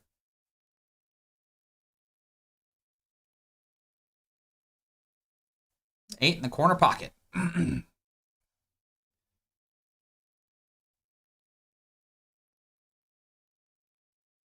That one I just rolled it in for the win. And I was able to win that 5-2. Now, we saw at least there was a moment where my opponent started to come up with a couple of safeties. And I want to say at the very least, I think there were at least other opportunities, whereas in my opinion, he probably should have played safe instead of going for the shot. Much like how you saw whenever I shot, if I determine that I don't think I can run the rack, or the probability of me running the rack is so small, then I start looking for safety options. And if I can execute my safeties, like I did at least in this match here, I can pull off some more victories. All right, so I cannot stress any more about how having a good defensive game is just as powerful as having a strong offensive game. Now, let's switch back to this. And I will be right back because, like someone said, I think it was cue ball control sometimes, I'm going to have to take a small break and check to make sure that this guy doesn't have to go to the bathroom. Be right back.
And we're back. And he was such a good boy. He went rather quickly. In case anybody's new to the stream, here's a new addition to the household. This is Link. This is a miniature schnauzer, and he's a boy. He's only 8 weeks old. He's such a baby puppy. You're gonna help me get 1 million views on YouTube? Right? Isn't that what puppies usually do? Puppies and animals? Oh, what's wrong with the cat? There's nothing wrong with the cat. I gotta go find the cat. Get back in your pen. Give me a second. Let's see if I can find the cat.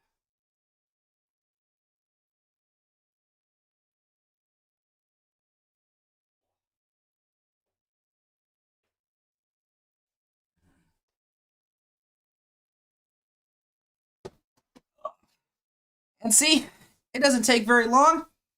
Here's the other star of the show. Whoops. Come here. There we go. Here's the other star of the show.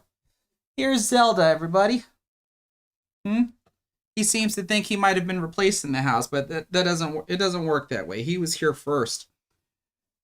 There's been a couple of times. It's been actually kind of funny because when Link tries to play with Zelda, Zelda will do it for a little bit, but when Zelda gets fed up, and he gets fed up pretty quickly, and Link doesn't stop playing, Zelda makes him stop playing. I've seen this cat smack that dog about 3 times so far. And it's pretty funny. It's pretty to me it's pretty hilarious because the dog will just have this look on his face like, what the heck just happened? And it's hilarious. It's hilarious. All right, so what we're gonna do now is we're gonna take. We already took one small break, right? But we're gonna go ahead and open the floor up to some questions. before I get ready to review the next match. So give me just a second here as I set up a couple of things. And then I'll start looking to see if there are any questions in the chat. So for example, Tanmay, you're wanting to know how to get a Fargo rating. You're new in the States. Well, one of the ways is to join a BCA league. See if there's any in your area. That'll be one simple way. And then the other way would be to start playing in any tournaments, weekly or monthly tournaments that actually report your performance to Fargo. It's merely just submitting a tournament bracket to Fargo. And what'll end up happening is when they see who your opponents are and see, excuse me, and see how you're either beating the opponents or losing to the opponents, and that's going to determine your Fargo rating going up or going down. Because based on your Fargo, when one Fargo rated player plays against another, Fargo has a calculated guesstimate on who's supposed to win by what marginal spread. Right, whether or not it's supposed to be a close game or a far game, and depending upon how you win your match, especially if you're within the point spread that Fargo calculates, that'll have some sort of an effect. So, for example, if you're a lower Fargo rated player than your opponent, and Fargo calculates, I don't know, I'm just making up numbers here at this point. Let's say you're supposed to play a 6-3 race because you're the lower Fargo rated player. If you end up winning 3-1 or 3-2 instead of it being like 3-5, like a really, really close game, well then Fargo will more than likely calculate that your Fargo rate is probably a little low because the game wasn't as close as Fargo might have guesstimated with their calculations. So that would cause your Fargo to actually go up. Much like if you were to lose a match, which actually could cause your Fargo rating to go down.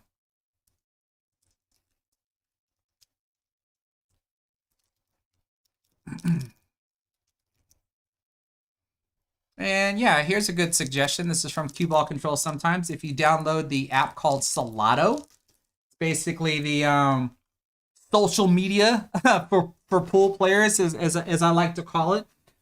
Because you can try to find pool players that are in your area, provided, of course, that they are registered with Solado as well. And you can actually create matches. You can try to meet up at what's the word that I'm looking for? I don't know.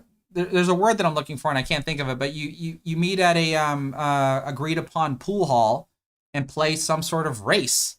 And then you have to submit your scores to the Solado app, and then Solado submits those to Fargo, and that could also help boost your Fargo rating as well.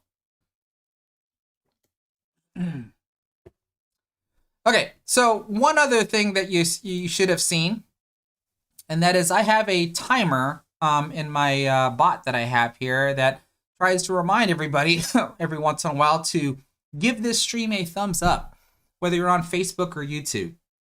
If you're on Facebook, you could do me a favor by sharing it to your Facebook profile or any of your favorite Facebook groups, so that way other people can discover who I am, laugh at my performance, or hopefully learn something from my performance, especially from the commentary. And then if you're on YouTube, then obviously at least subscribe to the channel. I think I saw a couple of people were talking about it. Matter of fact, it was here. Where is the comment? This right here. Bree, you're noticing that I'm getting closer and closer to that YouTube check mark because I'm sitting somewhere around 90,000 subscribers. And when I hit 100,000 subscribers, I'm going to get the play button select, or the play button plaque. And I don't even know what the heck I would do if I ended up getting that far, because I certainly did not expect to get as far as I've gotten with YouTube. And all I could do is just thank everybody for the support.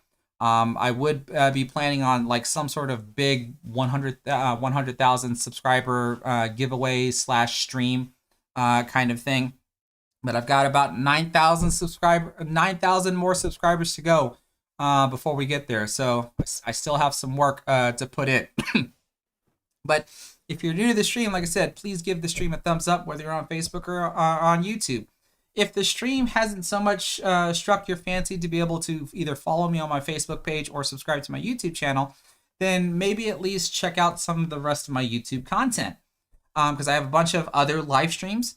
I have a bunch of other recorded content, and especially the recorded content that helps teach certain skills of the game: the draw shot, the follow shot, stun shot, jump shot, masse shot, all kinds of different types of lessons that are on my channel that hopefully help you become a better pool player. And these are just from the things that I've learned as a pool player, because I'm not a professional. I'm just an amateur pool player that has played the game for a very, very long time, going on what? 20, close to 25 years, I think. Man, but I'm nowhere near as good as anybody else that has probably either played it as long as I have or has not played it as long as I have.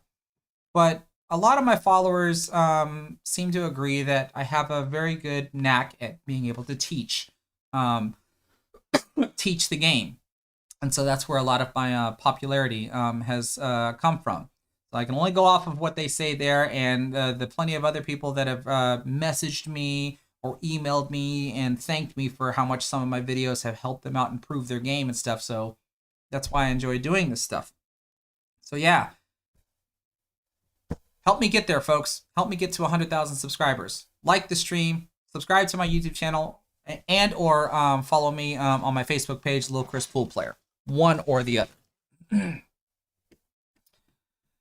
Okay, so are there any other questions before I go forward?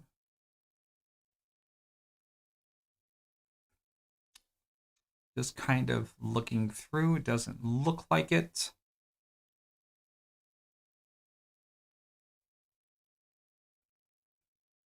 All right, I see this, but I don't want to ignore it. You're asking Travis Wilson. You asked me, what do I think about the CSR beta rating on CompuSport? Says, for me, you went up to 1701. It is in any importance to pool compared. I've only used CompuSport when I was in Vegas for APA, and that's it. Just so I know where my just so I know where the matches are, and that, like for my team, and that's it. I don't know anything else about CompuSport. So is that 1701 of any significance? Considering that this is the first time I'm hearing about this this rating that CompuSport must have, I'm gonna say no, right? Because if it isn't Fargo, then I don't know what you call it, because even an APA skill level isn't really relevant. Everything's all about Fargo, right? So you have ratings that at least translate to Fargo. Dr. Dave Billiards has a really good table that kind of breaks down how the different league skill levels can equate to Fargo. Let me see if I can find that for everybody.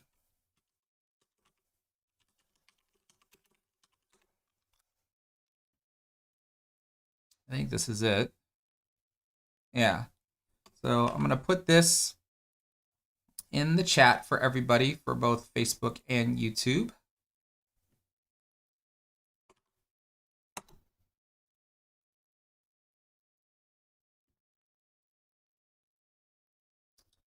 Let's see, there's that. And then hopefully this shows up on Facebook.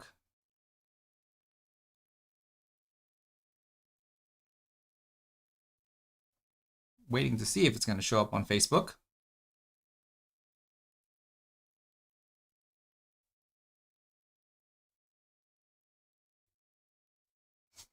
There we go.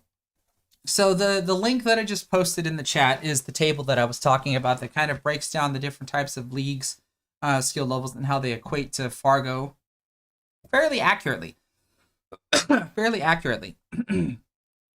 But I mean, besides that, I'm not going to know anything really about the CompuSport ratings to go along with that. Wish I could have given you more, bud, but I can't think of any reason for it. Okay. I think with that in mind, let's go ahead and roll over to the next match.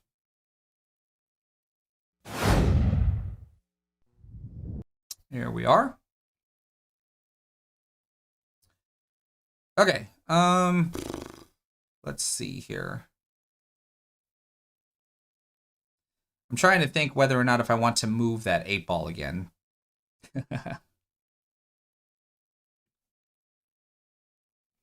Johnny Joe, you want to know if I'm still competitive? I mean, I am. It depends on what you consider competitive.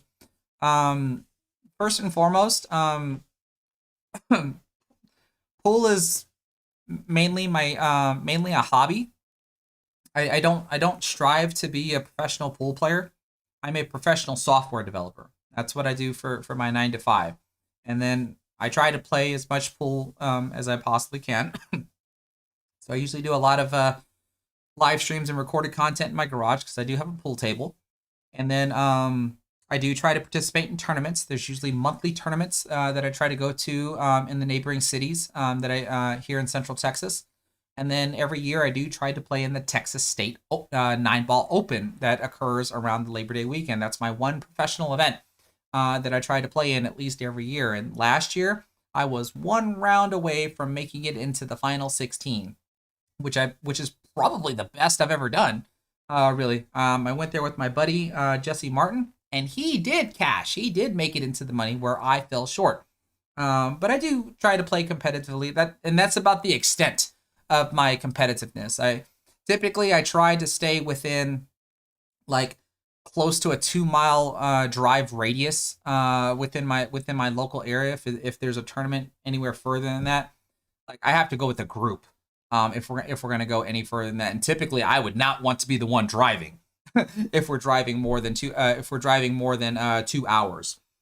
Oh, and I forgot whenever BCA State, the Texas BCA State event comes to Texas, I do try to participate in that as well. So, I mean, I try to compete. I just don't compete too much because I have my normal life that I live, paying my bills and taking care of my home and stuff like that. And I've got animals and stuff that I have to take care of.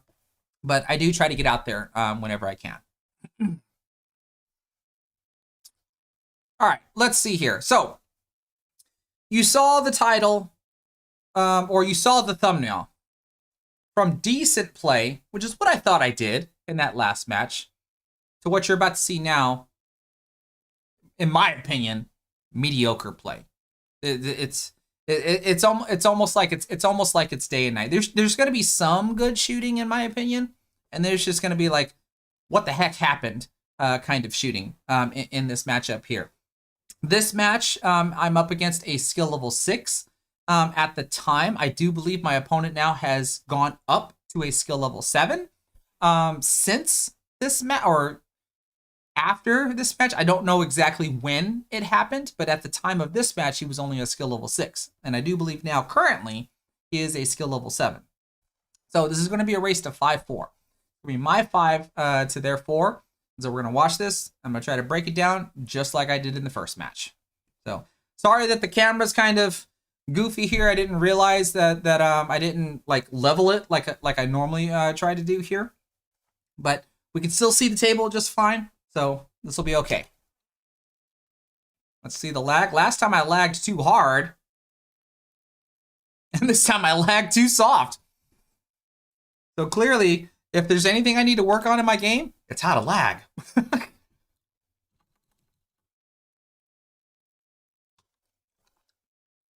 All right, so we got another player that likes to do the second ball break. Let's watch the 8-ball and see what happens. 8-ball gradually moves out of the rack and then gets bumped over here. So it looks like it's a dry break. So again, what do we do when we come to the table? We observe the entire table, especially since this is an open table. Decide whether or not what set can we run. Stripes looks a little difficult with this stuff right here and this 10-ball.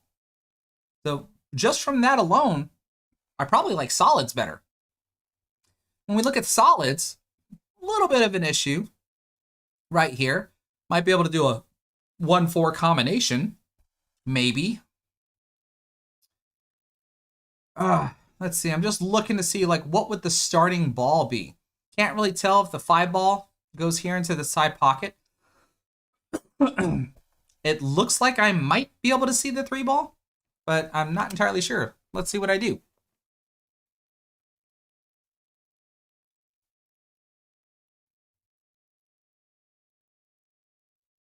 If I do decide to take solids, I would tend to think that maybe the 2 ball should be the key ball that gets me to the 8. You know, the 8's right here.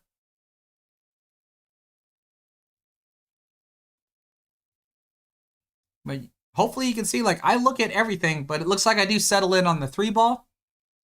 Looks like I've got a little bit of draw on the 3 ball. So that means I must be playing position for the 2, possibly.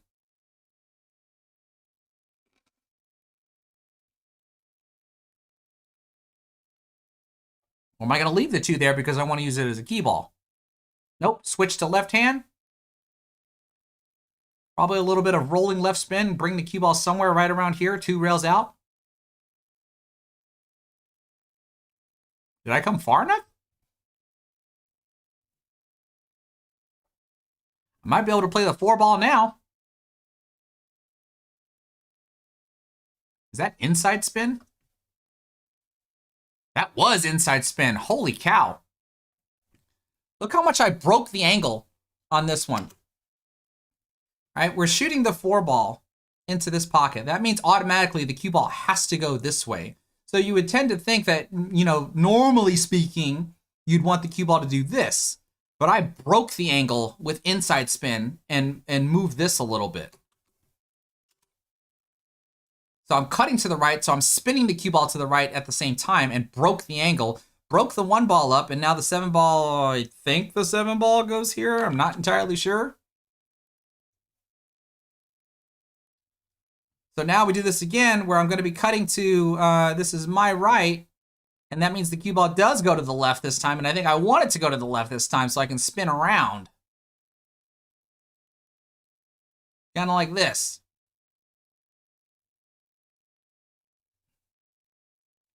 So this is allowing me to, what, bump into the 7 ball and get position for the 5?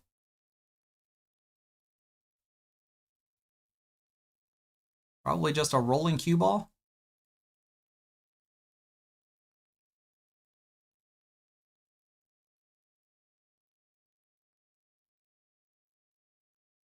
There's that. The question is can I see the 5? I guess not. This ball must be blocking me.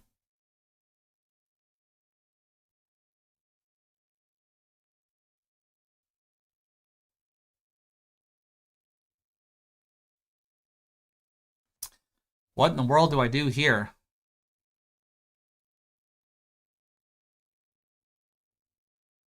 Oh, I can see the 5?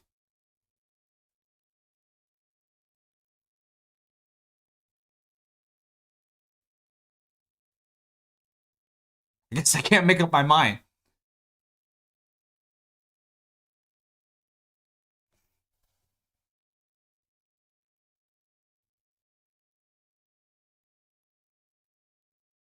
We're going back and forth. What am I going to do? All right, so I guess I can see the 5. Does that mean I have to try to land right back in the window or, you know, land where I can still see the 7 through the window? Come off the short rail or come off the side rail, and as long as I can see the 7, I should be able to get position on the 8. Probably with some top left spin on this one if I can see the 7 ball. Uh-oh.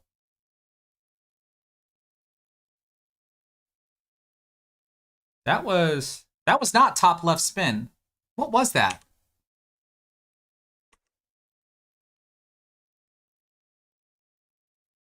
Was that just top spin?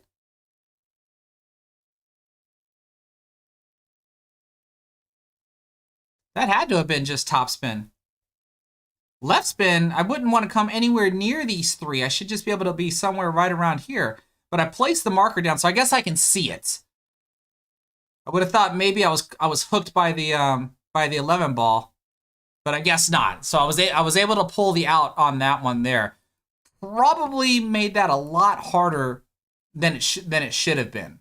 So that's that probably was not the most ideal pattern to run. Probably not. I at least got it to work.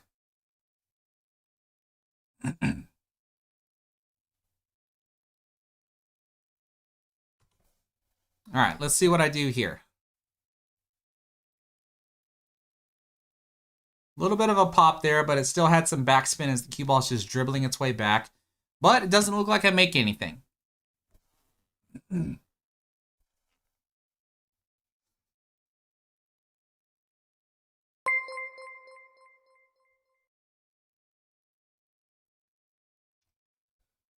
Well, it doesn't look like there's much that my opponent can do here.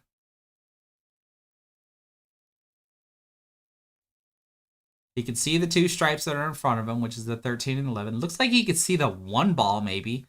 I don't know if he could play the one in the side or he'd have to play the 1-5 combo.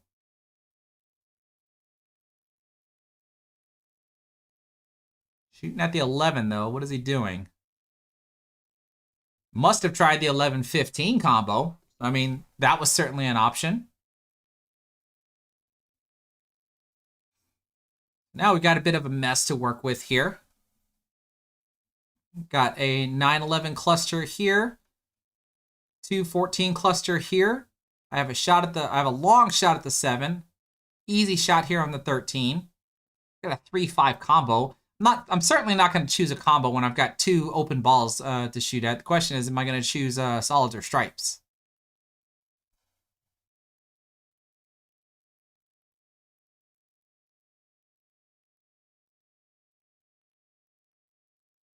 Looks like I like solids.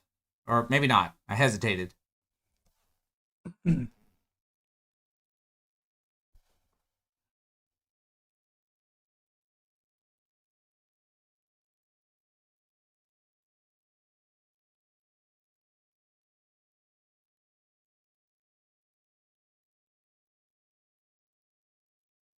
Okay, so yeah, looks like I like solids. Elevated over the 13 ball, probably trying to play a drawing shot here on the 7. More like a stun. More like a stun. Probably did want to draw it, though. Do I have a shot here at the 4 ball?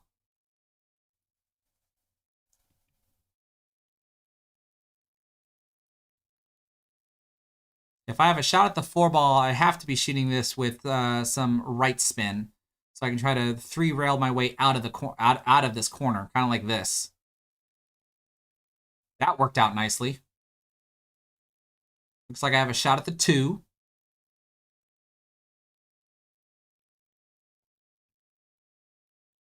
Am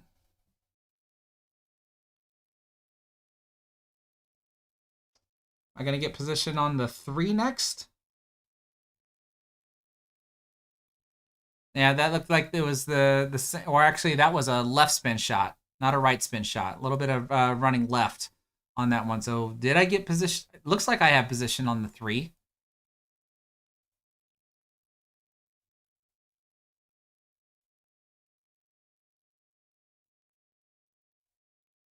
Okay, rolling shot on the 3. That gives me position on the 6, 5, or the 1. 5 must be the key ball to the 8 to go here, I would think.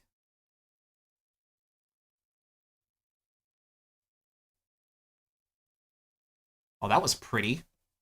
Look at that again. So what is that? That is top left to try to bring the cue ball right back through the 8 and the 10. And did y'all see that when it rolled over the spot? Watch when it rolls over the spot. Curve. It looks like it looks like I was supposed to bump into the 8 ball, but I think the spot altered the path. Fairly straight in shot on the 6. I don't think I was supposed to spin it that hard. But more than likely a stop shot on the 5 ball. And like I said, the 8 goes into the opposite corner pocket.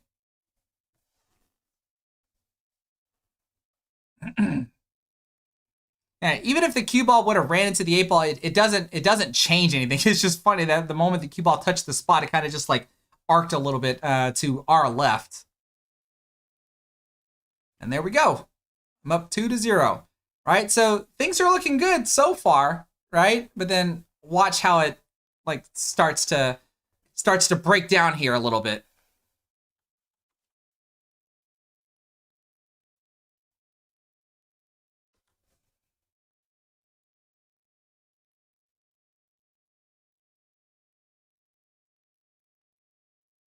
Okay, nice stop, pop break there, but then you saw it got kicked. Did it get kicked? It didn't go straight to the side pocket. This is the only downfall I have to doing the pop break, and it gets kicked by the one ball.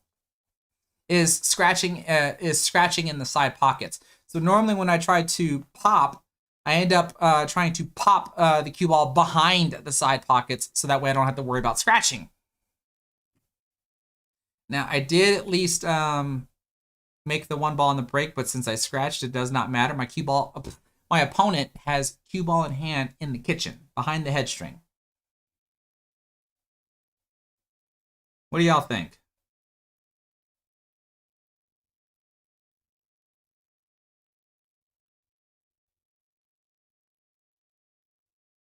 This looks like a fun layout. I can't tell if he can shoot the 2. He can certainly shoot the 6 if he wants to take solids. But then what does he do with the 4 ball, right? The 4 ball becomes tricky. I don't know which one he's shooting here. It's either the 15 or the 6. What do we do?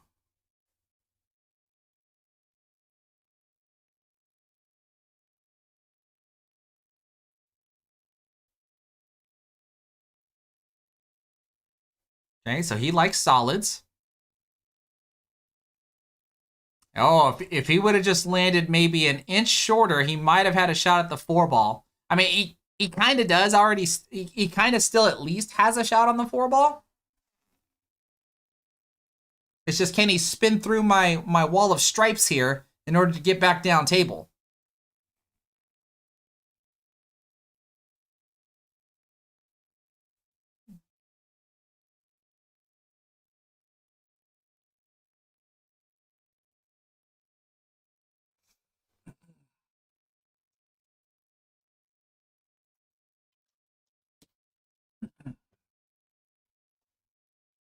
He's taking his time. Looks like he's settled in on the 2 ball. Is he cutting it to the upper left corner? He is. Good shot.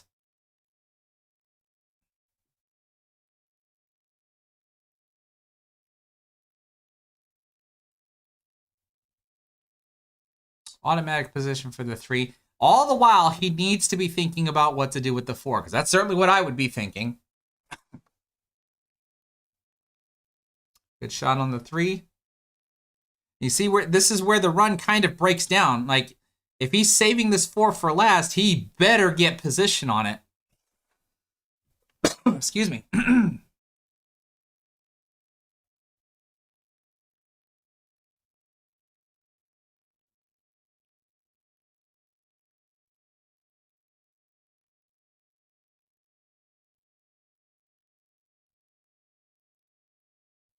Okay, rolling shot on the 7.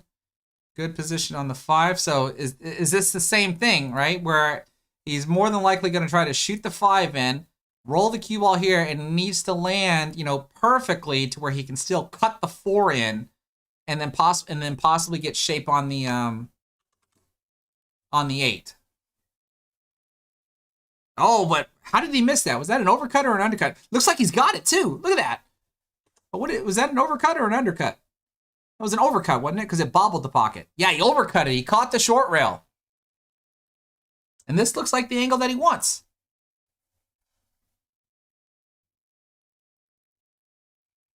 All right, so I've got some work that I've got to do. My 11 ball's kind of trapped here. See, what do I do here?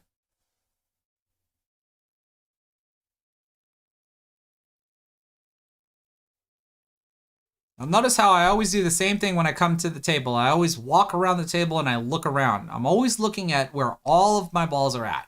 And then I start planning. Am I going to run out? Am I going to play a safety?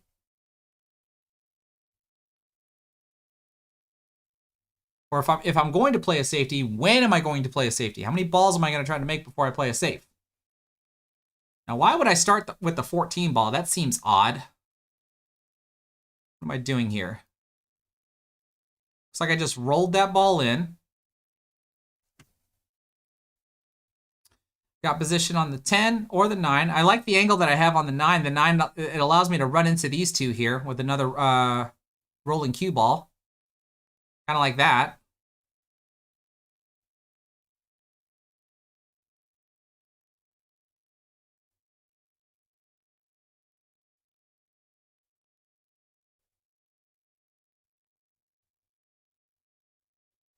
Another rolling shot on the 12. Does that mean I'm going to play short side position for the 11 to go into the side pocket?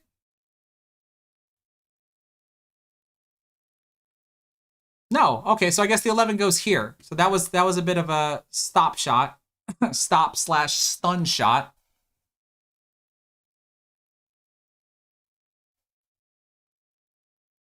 Looks like I've got a drawing shot here off of the 11 to play position for the 15.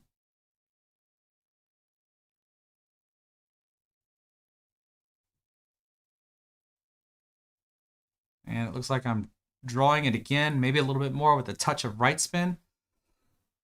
I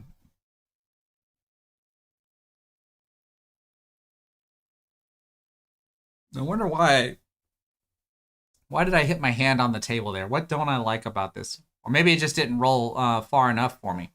Now, I do remember this, though. This puzzled the heck out of me. You already saw where I did an inside spin shot a couple of times where I broke the angle of the cue ball. Where here, I'm not going to break the angle. I was attempting to do this, cut the ball down here, and I wanted my cue ball to do this. Come out into the open, so that way I can shoot the 8-ball into this corner pocket, or if I get lucky enough, I land right here and I shoot the 8-ball into this corner pocket. So that means I have left spin on the cue ball. I don't know what happened here. I don't know if I didn't have enough left spin. I don't know if the spin died off the cue ball, but look at this. Like, the spin didn't even take.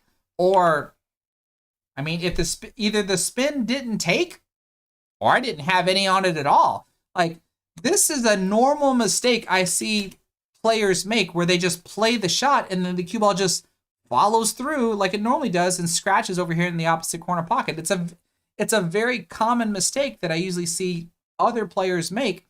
And I know that the cue ball was going in that direction.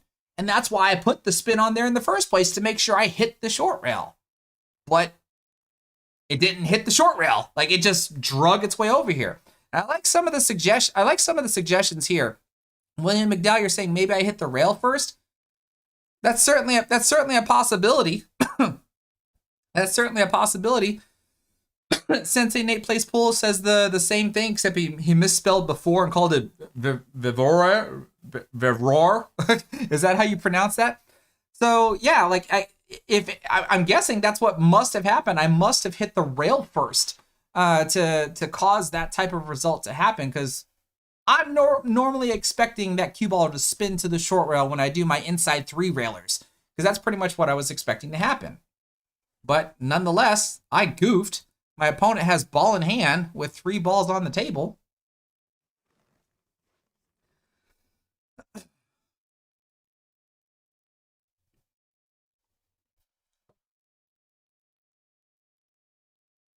Let's see. Opponent's going to start with the 5 ball, as he should. I would think that he should. This ball here should be the key ball.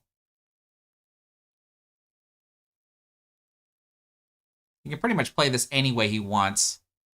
Yeah, 1 rail is fine. You can play this 1 rail. You can play this 2 rails. You don't necessarily want to get like this sharp of an angle, because I think you're probably going to play it off this rail here and come over on this side.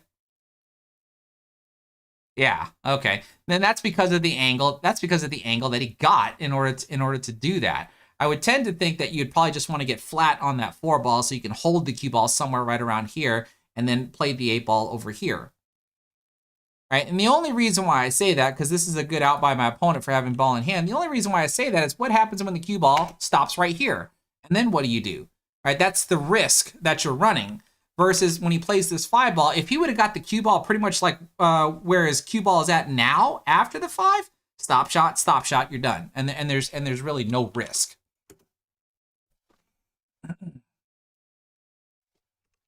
All right.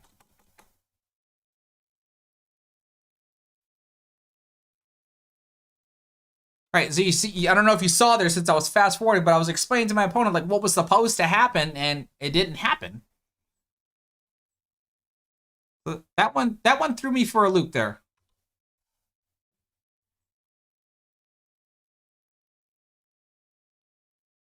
Okay, second ball break. Balls are flying all over the place, but it doesn't look like anything fell.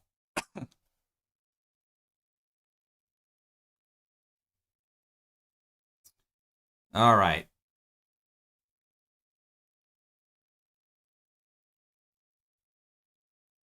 What do I like to take here? It looks like I like solids. So I've got to think. Think about these 3 balls here if I take solids, and then of course I think about the 8 ball.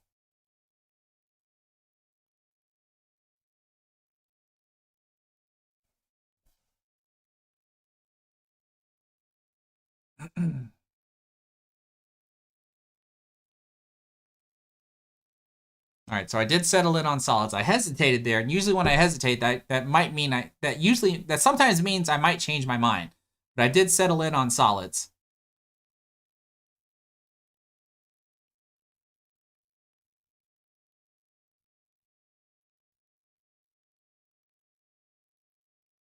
Would have to think the 5 ball has to be next.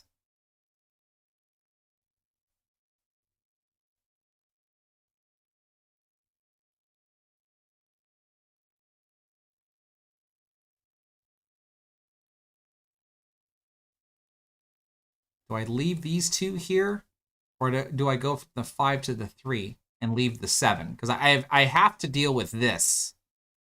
This is my priority, not these. But I have to get here. So do I get there now from the 5?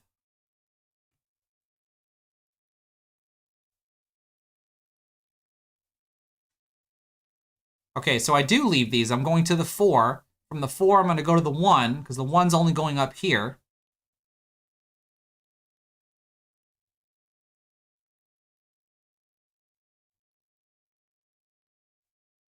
And I rolled through the 1. Does that mean my 2 ball's my key ball and my 8 ball goes up here?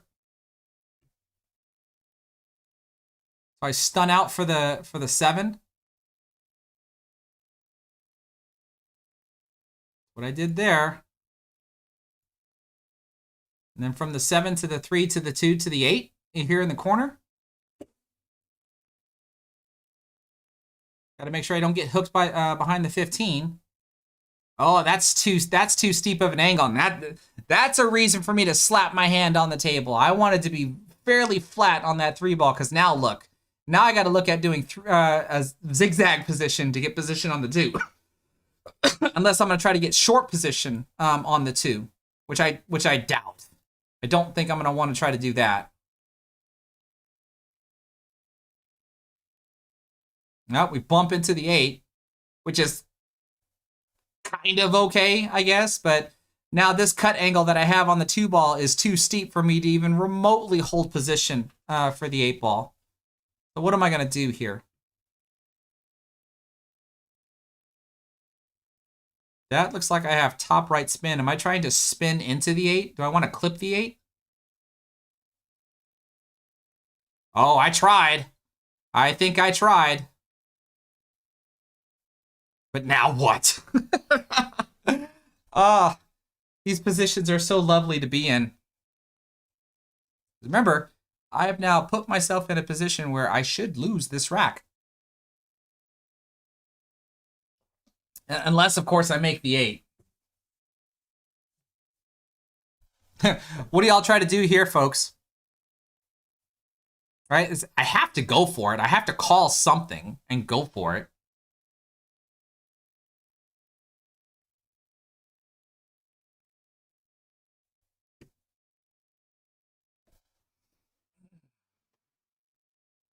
I like this answer. Pray. Hopefully something goes right. Hopefully something goes right.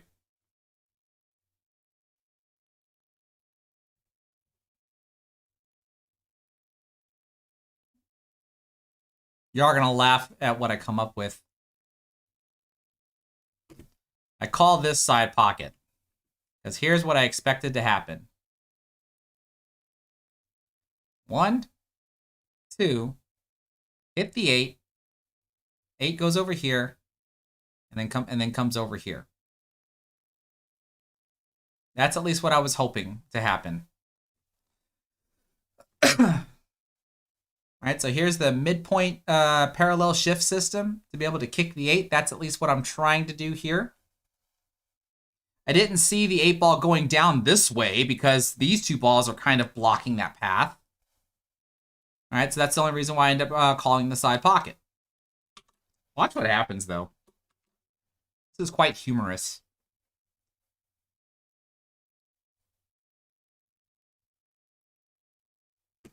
This is with running left spin.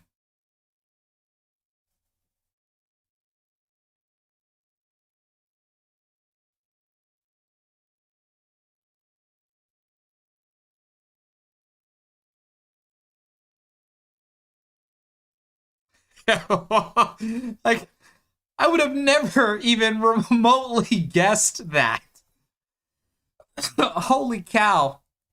I could have never remotely guessed that. That I could have actually 2-rail back kicked the 8 ball and banked it into this corner pocket here. Now, once again, I'm in a position where I should lose, though. If my opponent tries to outshoot me, that gives me the opportunity to maybe win. If my opponent outsmarts me, then I should lose.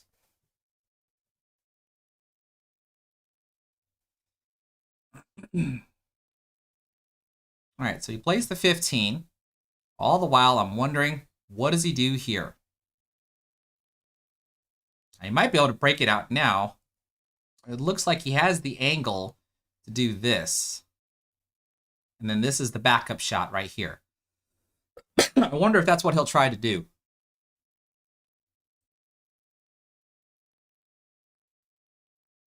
Oh, does he like it?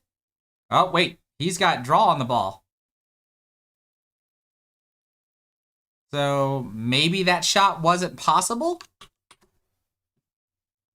So, because sometimes the camera angles can lie to me, so maybe that shot was not possible.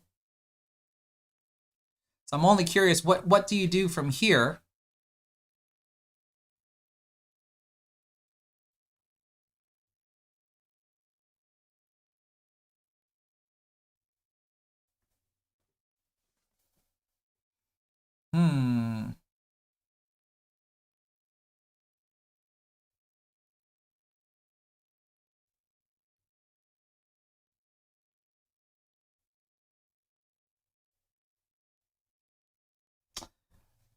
Seeing the cue ball was here, since he was standing in front of the camera, couldn't really watch the cue ball transition. He must have been trying to break this up. He must have been trying to break that up.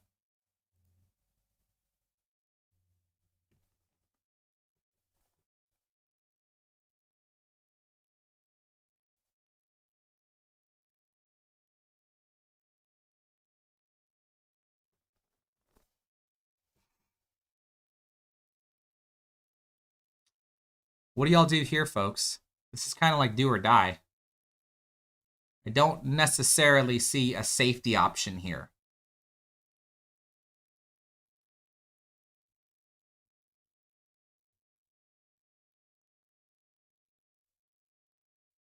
Oh, he tried to cut the heck out of that ball.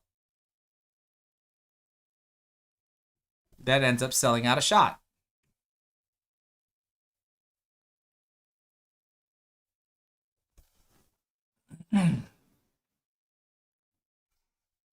It looks like he almost could have broken this stuff out at the same time.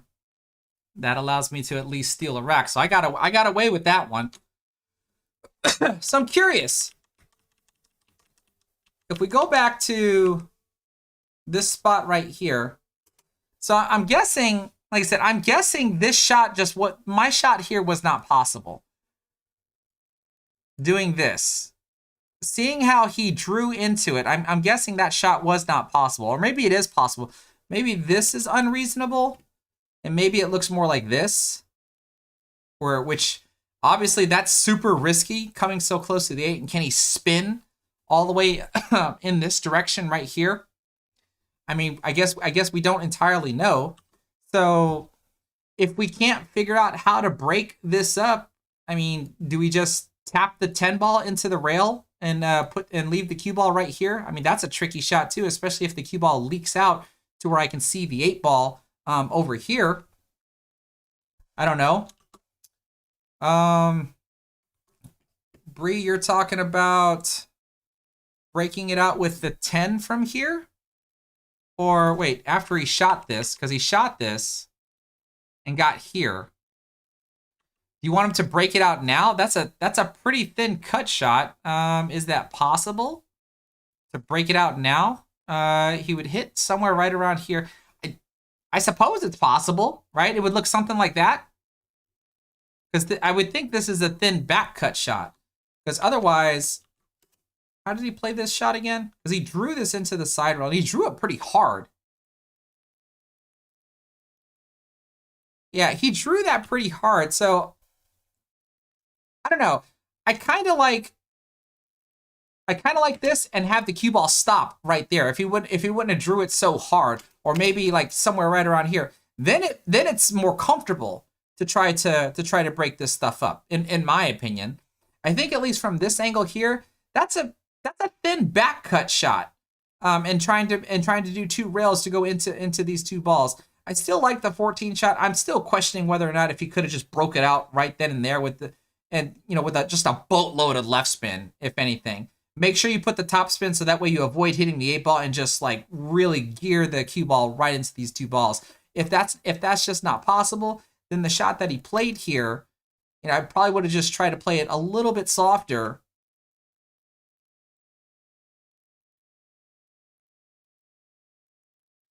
Heck, look at the cue ball. The cue ball does this. He could have done that. I mean, look at the reaction of the cue ball. He must have hit this with bottom right for it to do what it did. See that? If he would have just let the cue ball go, I think it would have naturally bumped into it. Or he could have helped it with just a little bit of the opposite spin. That was probably the better shot, and just leave this ball here alone as a backup shot. Overall, I said this earlier, even if you were able to get to the short rail and break this out, you'd still have this ball as the backup shot. But seeing how he drew into the side rail, if he would have not had the right spin, he probably would have had a chance to maybe break this out. So maybe this would have probably been the better option for him to do. I don't know. It's hard to tell when you're in the moment. It's easier to tell when we're looking at it in retrospect, right? So let's get through this. Here we go.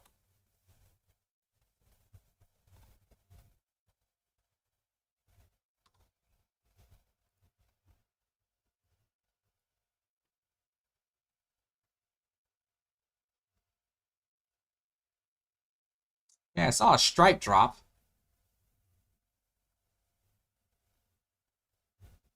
But the 10 ball maybe? So my stripes?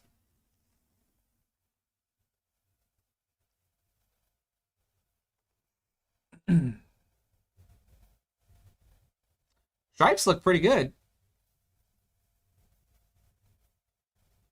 I mean, the whole table looks good, even if the table was open. What am I doing? Am I starting with the 13 ball? Oh, kicked a nice field goal between the 9 and the 8.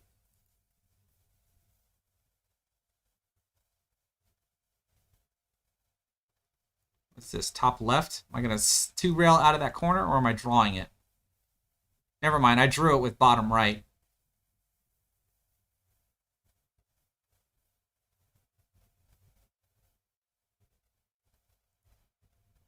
Have to be going after this 12 ball next, I would think.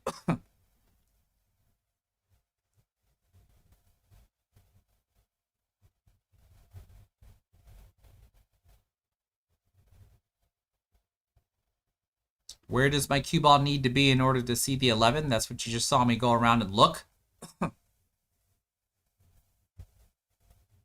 So probably a little bit of stun left, maybe. Oh, never mind. I rolled through that with a bunch of left spin. That was something like this then. I think I landed exactly where I went over and looked. So now this is probably just a rolling cue ball. I'm going to go into this. I'm probably going to run into the 6. Never mind, I beat the 6. But then do I even have a shot?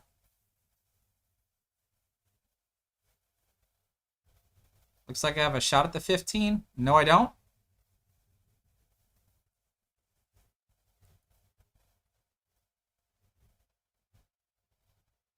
Oh, never mind. But right there, I goofed. Let's look at that again. So I have a cut angle here on the 15. That's why I followed forward, but I obviously did not want to touch the 4 ball. If I don't touch the 4 ball, I can come back out for the 9. So did I just sink through? Looks like I just sunk through that ball. So what should I have done here? Oh yeah, if I'm going to sink through that far, I should have had left spin on this one. So my cue ball should have done something like this. Sink through the tangent line, hit the rail like I did here, and spin out this way. That's what I should have done. I think in this position here, I don't think it would have been reasonable for me to try to. I mean, even if I did, do I try to stun here and then pull it back out for the 9 like this? At least that's what I thought I was trying to do, but I guess it just didn't happen. I ended up sinking through the tangent line. So those would have been my 2 options. Make sure that I stun the cue ball and have it come back out, or the moment I hit that rail, if I had enough left spin on the cue ball, I could have spun all the way out and 2-railed out like that. So now I've got a really thin cut shot on the 9 ball, and that can only mean one thing. I can only try to do this. Oops, why am I doing a highlighter? I want the pencil. That means I'm going to try to do this.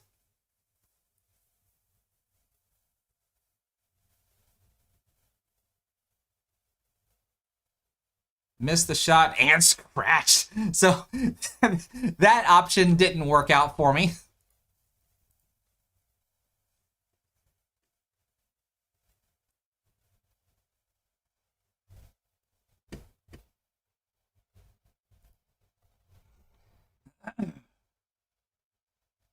So this should be good for my opponent. Doesn't really require a whole lot of cue ball movement here.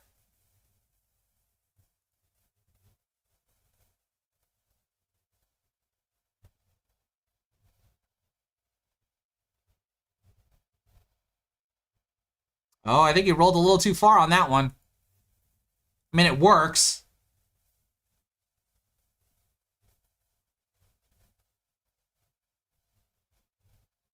I would have thought he'd be playing the 3 in the same side. Now he's playing the 3 up here in the corner. So that worked out. 7 in the side. 4 has to go here in the corner since my 9 blocks. Does that mean he's going to bump into a 6, or is he going to go around the 6? Bumps into the 6. Play the 6. Roll forward for the 4. Position on the 1 to the 8.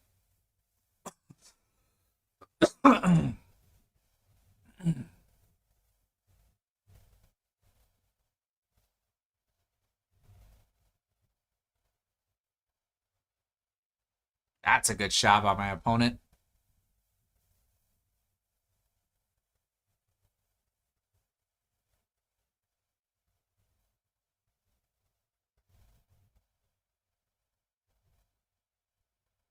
Uh-oh.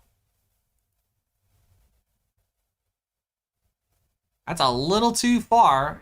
It's manageable.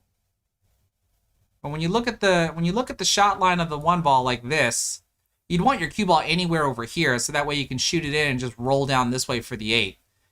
On this side, he has to move the cue ball to get into position.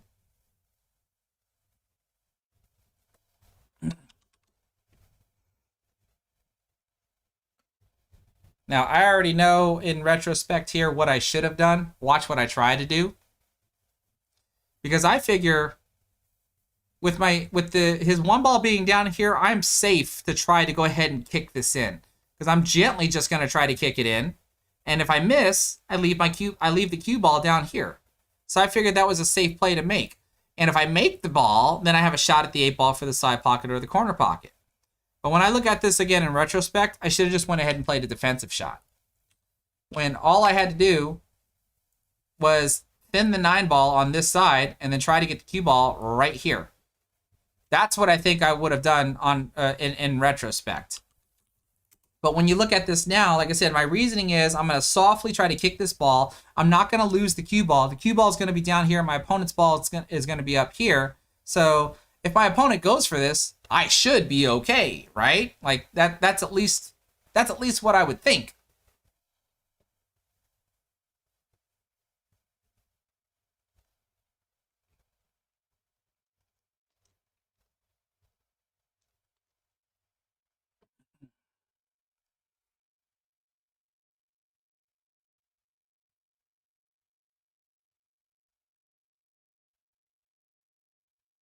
Opponent was kind of jacked up on the cue ball there, and then he changed his mind. What's he going to do here with this 1 ball?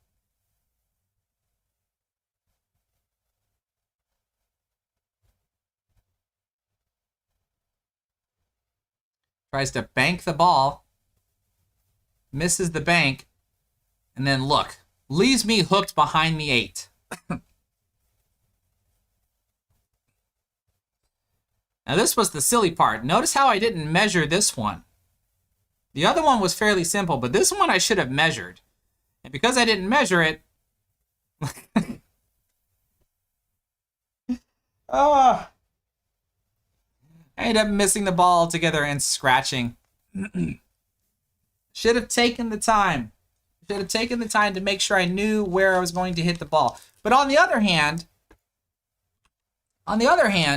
I think when we look at this shot too, this is not I don't think this is a shot where I can just make the ball again. Like I have to make the ball very specifically. And what I mean by that is, I don't think, because of this 1 ball being here now, I don't think I'm allowed to just kick the ball in. Because I don't remember whether or not if the 8 goes in the side. All right, so what I really should have done, especially if I would have just measured this out a little bit better, was to kick and make sure that I clip the rail, hit the ball in, and that way my cue ball automatically spins out like this. And so I definitely should have made sure to take the time to precisely measure where I wanted to hit. That way I'd be playing the 8 ball here into this corner pocket. But I didn't do so. I just tried to eyeball it, and that's usually what I try to do after I practice measuring a kick shot so much.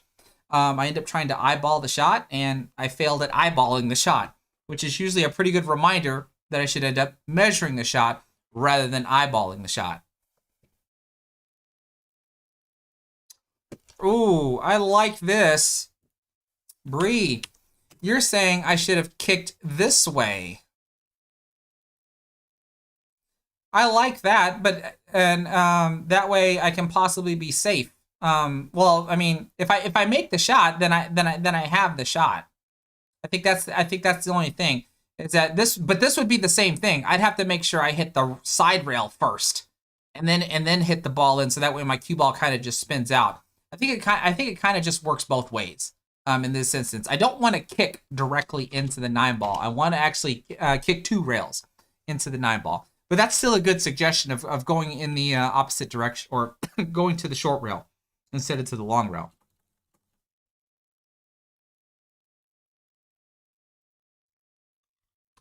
All right, but there was an easy sell out of a rack.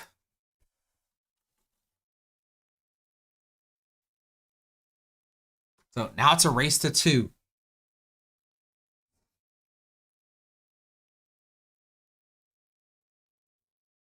Okay, corner ball goes in. Looks like it was the 7 ball.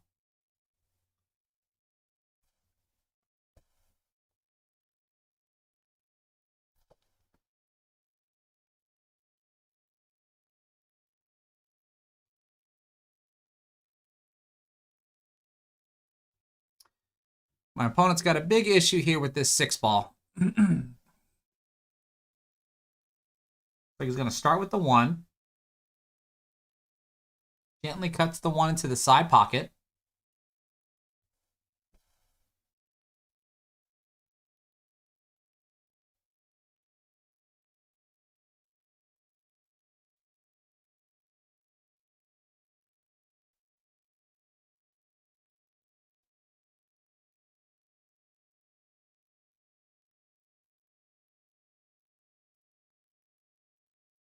Okay, good shot on the 2. The 6 ball's really in trouble now.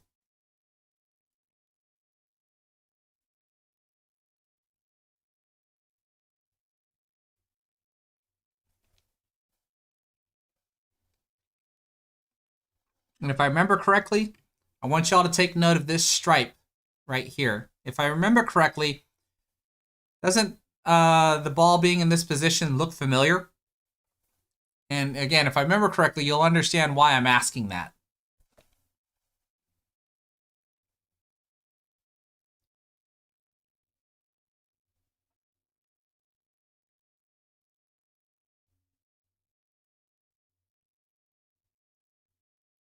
Okay, good kick by my opponent. Almost kicked Banks' ball in.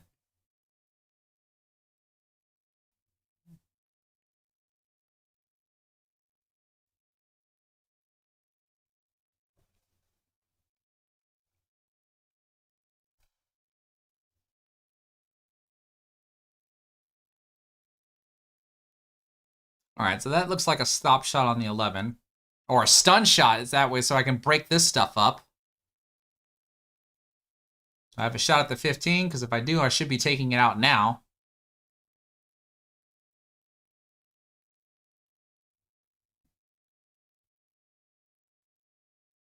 Another kind of a stun shot, so that way I can go to these 2 guys right here.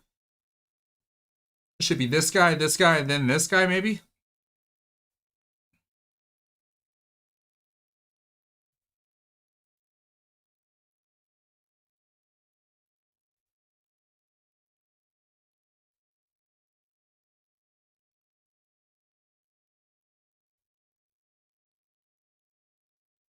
$13 in the corner, 9 in the side.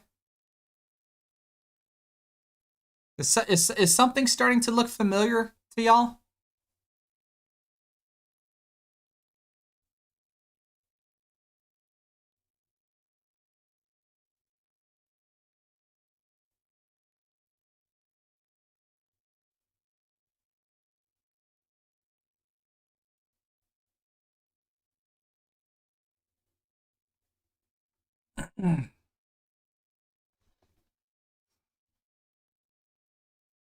Oh, never mind. Looks like I changed my mind. I saw a topspin earlier. So I kind of drew back. Doesn't this look awfully familiar? Because it should.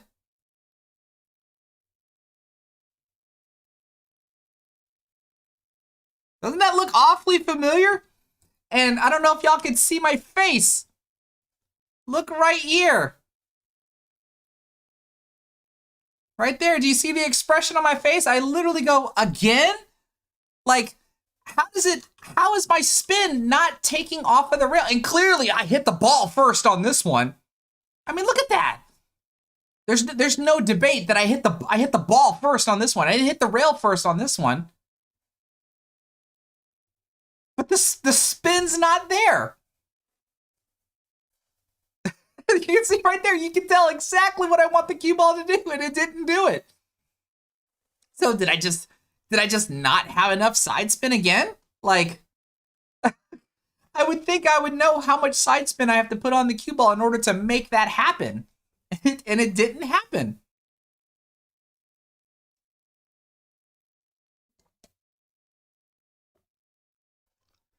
Oh, holy cow. Nonetheless, my opponent has ball in hand, takes out the 6, has position for the 5, will probably roll forward for the 3, play the 3 in the side.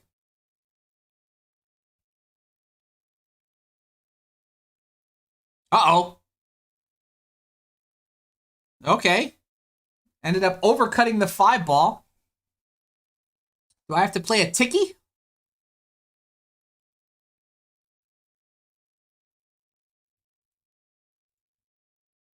Nope, I had a clear pocket. But look, overdrew the ball. Call this corner pocket.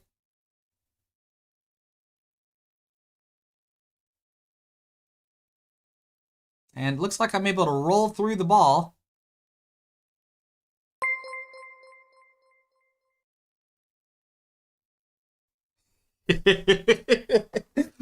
Now, hopefully, you understand where the mediocre shooting comes from. You can see I'm frustrated as heck after seeing two scratches where my side spin did not go and caused me to scratch, to missing that 8-ball the way that I missed that 8-ball. Like, my game is just starting to break down at this moment. Is that nobody's impervious to getting a little frustrated, even me. Ended up bobbling the 8-ball into the corner pocket. Goodness gracious.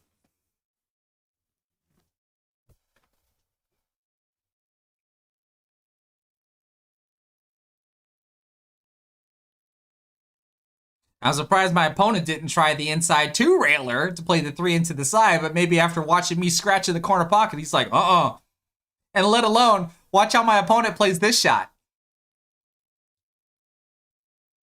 Right? Just gently rolls it in. Doesn't even want to take the risk of the cue ball coming anywhere near over here. And it worked out. It looked like that 5-ball just barely fell in. And then just gently rolls in the 8-ball, and now my opponent is on the hill. So now I have to switch to super conservative mode at this point here. Even as frustrated as I am. I said, between those two scratches and then me missing that 8-ball, like I'm over the limit now. And some of the times when I get over the limit, I can get into careless mode where I just go ahead and just try to just run the table every time. But I specifically remember I do try to hold my composure together, because first thing I'm thinking of, well, maybe he's going to make the 8-ball on the break, because he's been trying to do the 8-ball break throughout the entire match, and that would be just one way to end the night for me. Or I hold it together and just try to play as smart as I can, and just hope for the best at that point. Let's look at the table here. 9, 10. It's like the 11 ball's gone. And then 1, 2, 3, 4, 5, 6, 7. So he stripes.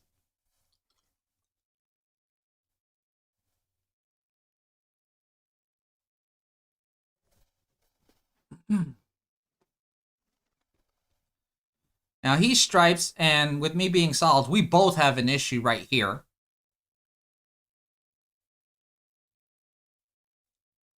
Looks like he likes the 12-ball first. Oh, but he clips my 2-ball. And then he ties up my 2-ball. So now I've got two issues. I've got my 4-ball and my 2 and my 3. And I've got my 7 and my 1. I've got all kinds of issues here.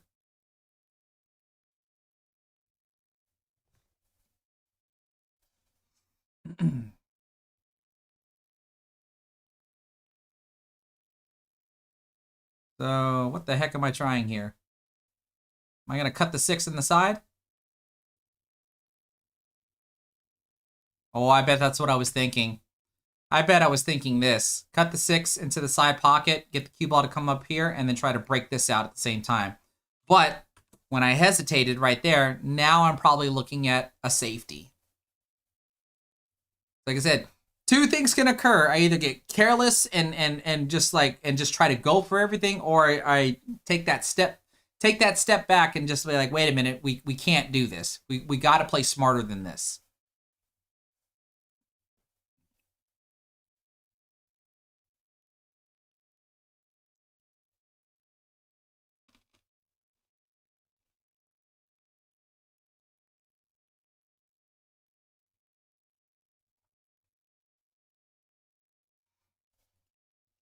All right, so now I got to speed up. What the heck am I why am I taking so long?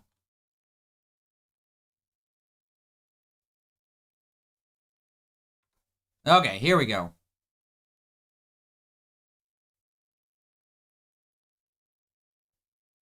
There we go. So kind of a defensive shot. Broke up this cluster.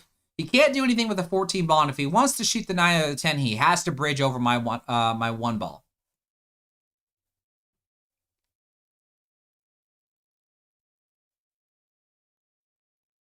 All right, so he takes out the 10, has position on the 9. All the while, he still has this to figure out, and it looks like he has this 15 ball to figure out next to my 5. Now, it looks like he has an opportunity to attack this cluster here if he can draw his cue ball into my 4. He overdraws it.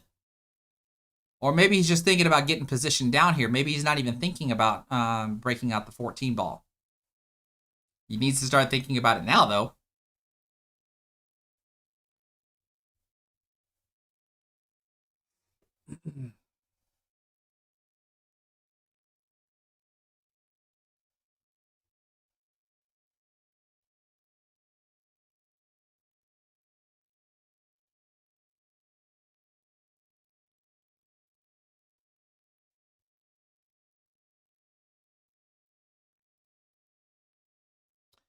What do you try to do from here, folks?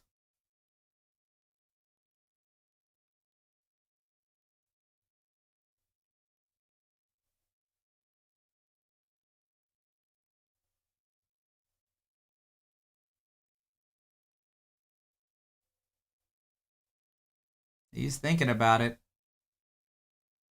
That his 12 ball is going to cut it to the corner there and maybe try to break out his 14 from here. I'm guessing that's what he certainly tried to make this ball, but he had a lot of left spin on this ball on the shot, so he spun over here to the side rail. So I don't know if he was trying to break this out or not.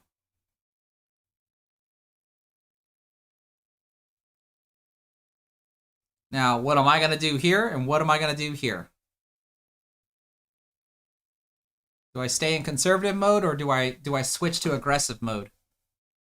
Because aggressive mode would tell me this. Aggressive mode would say to shoot the 6, go off the 14 into the side pocket, and have my cue ball spin over here and try to knock my 5 out. That's what aggressive mode would have me do. And it looks like that's what I'm in.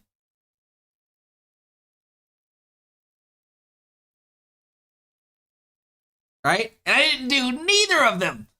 Neither of them didn't hit the 14 ball or break out my 5 ball at the same time. I failed on both ends.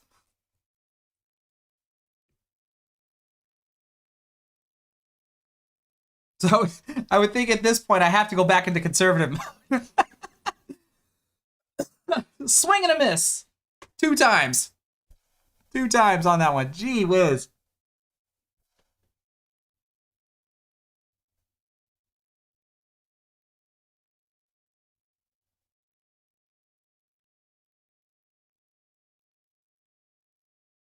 I'm not making this 3 ball. Yeah, okay. So there's a safety. I'm not making that 3 ball. It would not benefit me at all to make that 3 ball.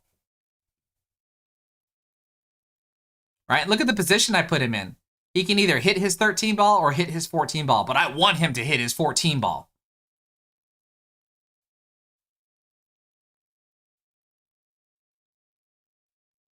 He can't see the 12, can't see the 15. He has one of these 2 options here, and I want him to hit this ball.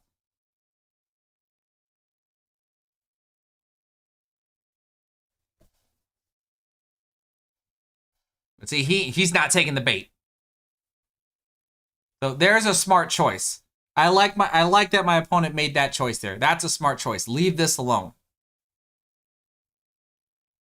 Right? So what do I do from here? Did y'all see what I lined up?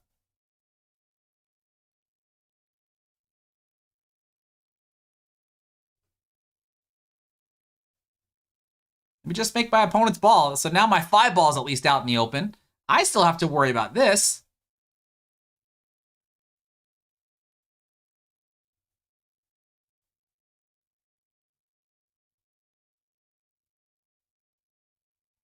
Now, I gave my opponent an opportunity here, though, because he can certainly try to make this 15 ball like this and then go into the 14 and break it open. Whether or not he'll have a shot on it or whether or not he'll have a shot at the 13 ball, that's questionable.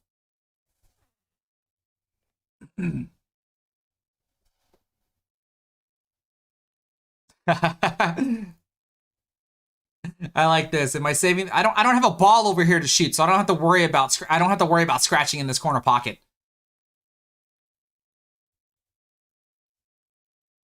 All right, so he tried to slow roll that 15 ball in, and then we used the 3 to be able to make the to break into the 4 and the 14. But look what I decided to do.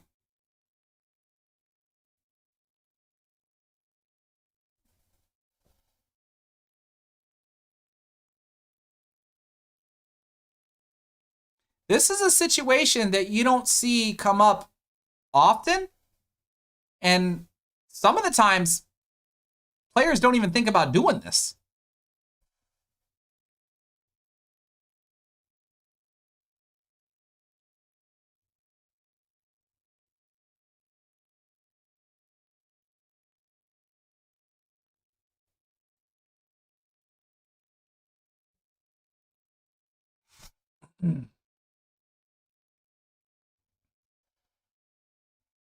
The only thing I'm concerned about, you see what I'm lining up here? I'm going to make my opponent's 14 ball. The only thing I'm concerned about is where do I leave the cue ball? I'm fairly safe with that 15 ball being blocked by my 5, so I got to make sure I don't give him a shot at the 13 ball. Right? But I wasn't expecting that double kiss. Right? I left my opponent a shot. Now, I didn't leave him an easy shot for him to get position because he's got to go up and down the table in order to get position on the 15 ball. He's got to make this ball, and his cue ball's got to hit this rail, come back down here, and then come back up here just for a shot at the 15 because my 5 ball is blocking it.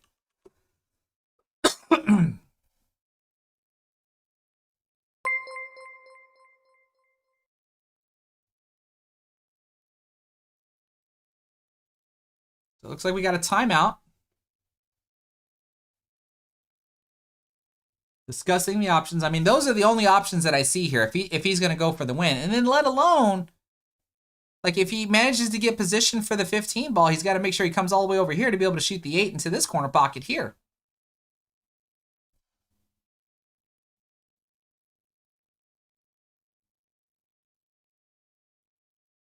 I would think just topspin would be enough. Because if he hits this hard enough, what ends up happening is that the cue ball doesn't do this because it's so close to the rail. It actually hits the rail and kind of arcs like this, and then comes back up. I don't think you need side spin. I think just top spin does it for you.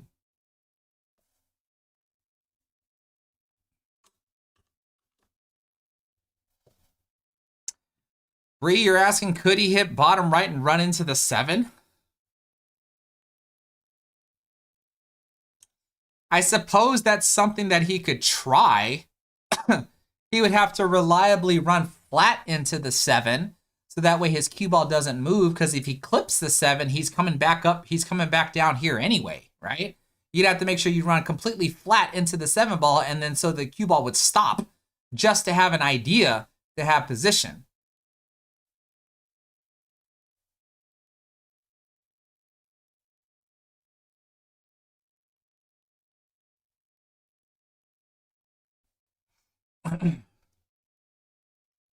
So now what do I do?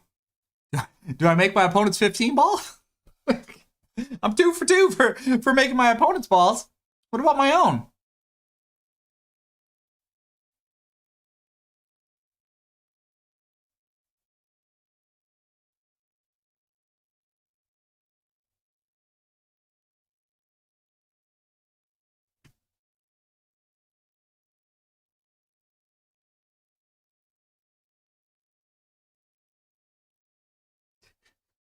All I could do is just patiently wait.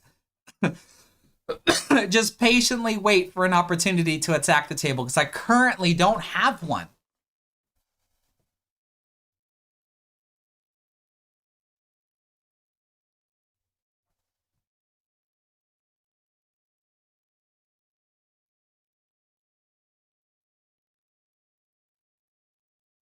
Now, of course, there may be possibilities of like I could run out at any point in time. But again, at the moment, in the moment, I couldn't see one. And even right now, in retrospect, I don't see one that I would even be remotely comfortable doing. All right, my opponent goes for the kicks. He hits his 13 ball, but fails to hit a rail, so I've got ball in hand. Do I attack here? No. What am I going to do with a 5 ball? All right, so watch what I do here.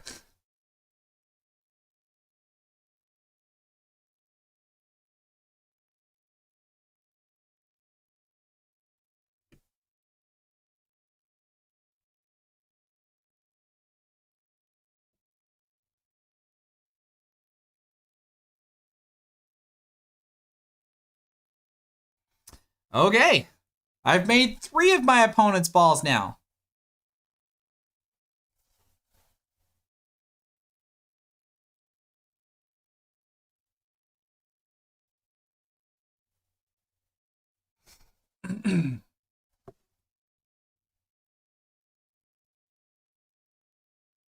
And look at that. Oh my gosh.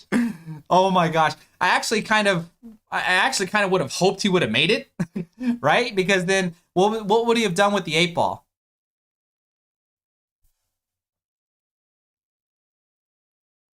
Because when you think about it though, like this is where I wanted to shoot the 8 ball, but now that path is blocked. Now I have to get somewhere on this side in order to shoot the 8 ball over here. So let's see. What do I do? Looks like I start with a 5-1 combination because now I have to switch to attack mode.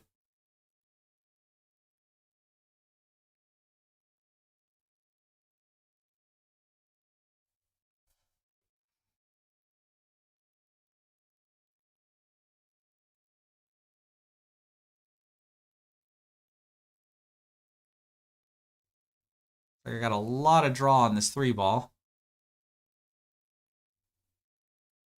Pulls back for the 4. The 4, 2, or 5. I can't shoot the 7 yet.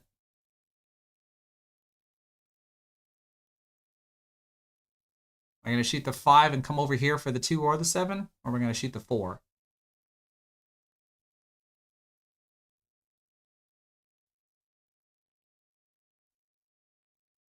Looks like I like the 4 ball. A little bit of a drawing shot there as well. That means I'm 2 railing.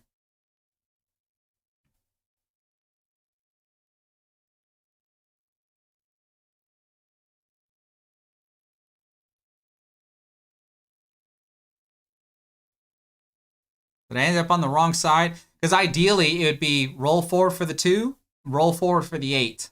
But I must be on the wrong side. So why am I drawing this ball? Yeah, I must have been on the wrong side and I didn't draw back enough.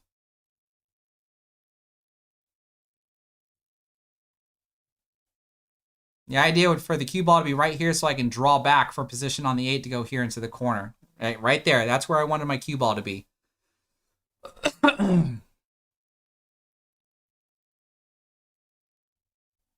So I think, if I remember correctly, I'm going to try to bump into that 8 and set it up for the side pocket.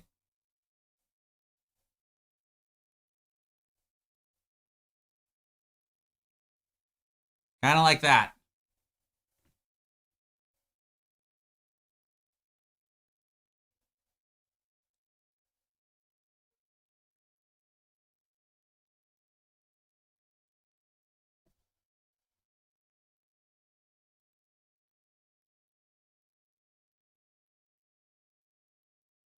I can't begin to express how thin of a cut shot this is.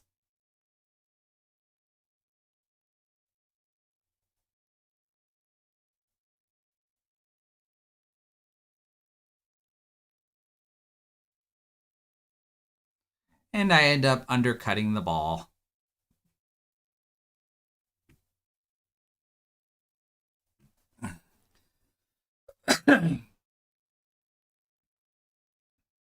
So, you would typically think that should be all she wrote until I saw that. Right? Because now my opponent can't shoot the ball into the corner without risking scratching in the side pocket. I mean, it's certainly possible, but I thought this was a very tricky situation to be in. Like, I would have paid much more attention to this shot and make sure I either land flat on the 8 ball or I'd make sure I'd pull the cue ball out and shoot the 8 in the side. Because it looks like he's going to try to roll through the scratch. And see, that caused him to hit it thick. So imagine if he would have hit it thin enough. Do you think the scratch was avoidable? See, he hits it thick and sinks through the tangent line and ends up missing the shot as well. But had he made the ball, do we think he would have scratched? Because I do.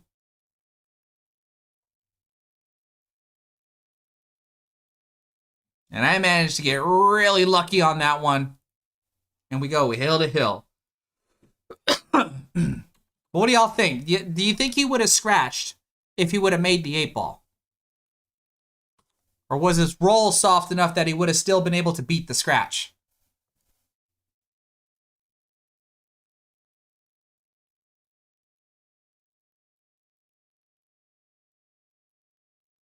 When do y'all ever see this? And I tried to do the 8-ball break again. Watch both of the corner balls.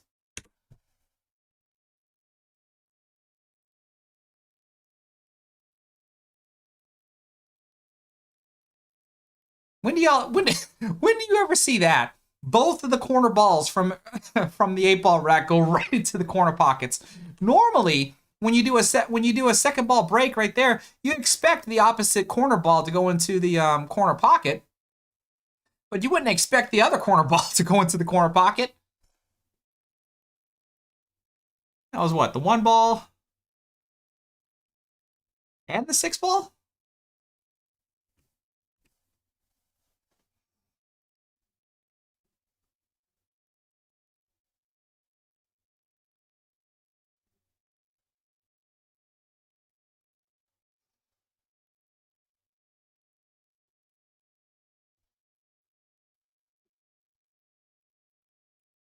Looks like I can start with the 4 going into the side pocket.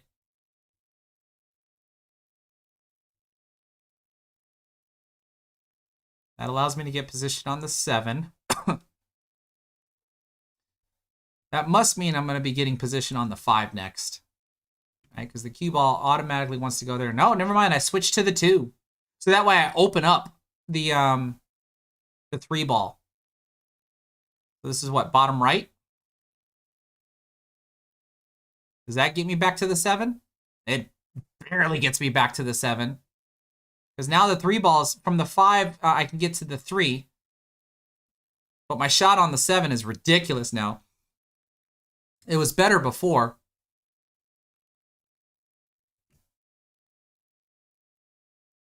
And I don't know if I can run into the 9. Like, that would probably be ideal if I attempted to do that.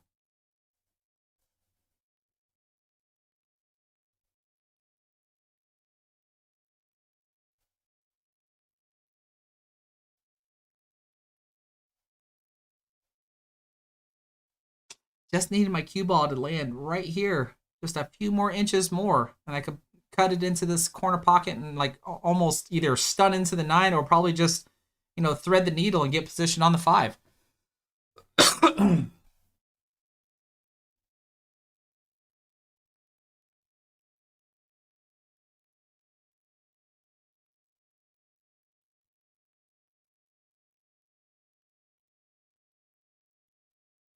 Actually, it looks like I'm a little closer to center on this one. What am I doing? What the heck was that? Does that mean I'm trying to get position for the 5 down here? Because that was inside spin. What the heck was that?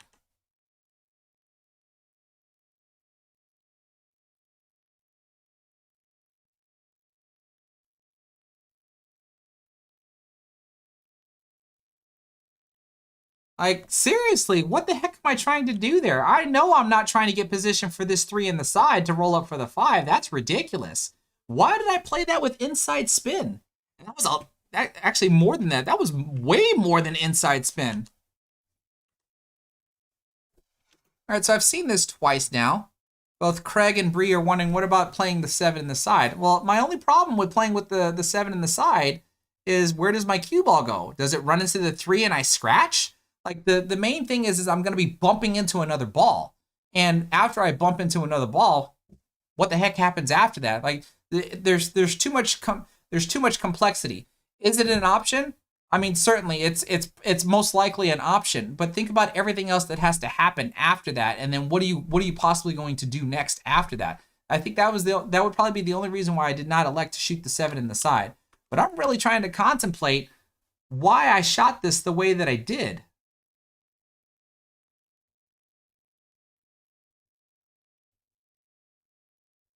I have to be trying to get position for the 5 ball in order to do that.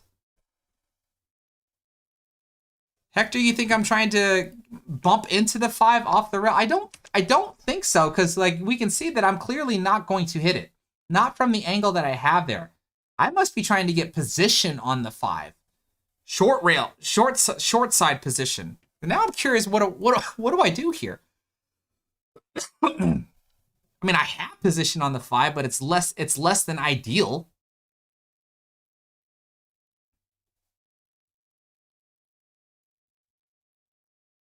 I really? I can see past the 11 ball? I honestly don't remember this part. That's top spin. What am I doing here?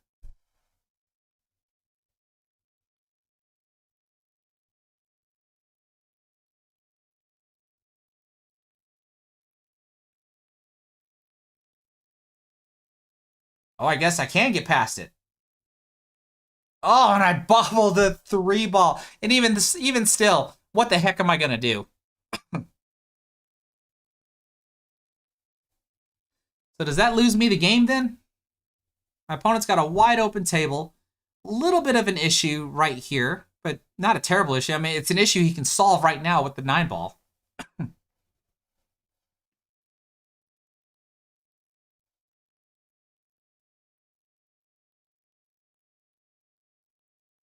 Okay, he plays position for the 15 ball.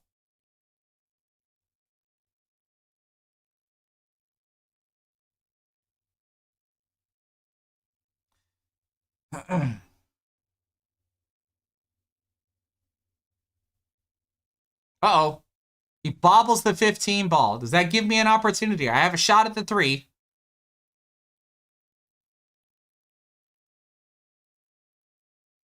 Is this the opportunity I was looking for?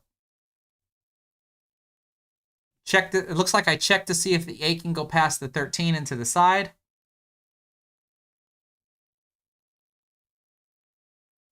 And look, I'm not gonna. I can't stress this enough, right? Like, this is a critical moment. It's hill. You guys have already seen me mess up a couple of times. And look what I do in this situation. Like, I have an obvious shot at the 3, right? Like I said, it looks like I check to see if the 8 goes into the side. But look at what I do. I come over here and look to see how I can get position on this 5 ball.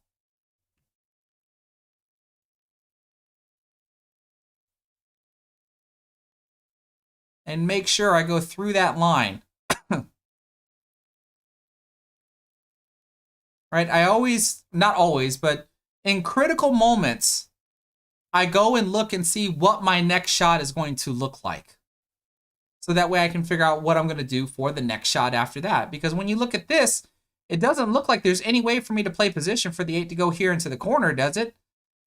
Because the only way to do that would be to play the 5 into this corner, which I'm obviously going to do. But the question is, do I hit this rail and come over here to play the 8 in the side? Or do I hit it hard enough to come back over here and play the 8 in the corner? Which is it? I think I hit this with some left spin. Which one do I do? Bobble it in. And it looks like I hit it hard enough to play the 8 in the this opposite corner pocket here.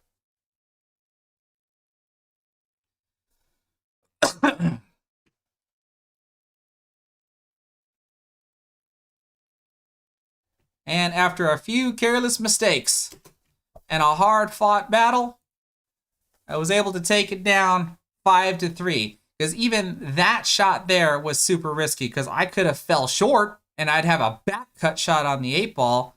Maybe I shouldn't have played that. Maybe I should have attempted to play it soft enough to make sure that the cue ball lands over here and play the 8 in the side. Who knows?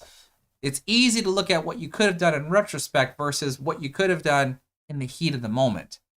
But nonetheless, I was still able to take the victory.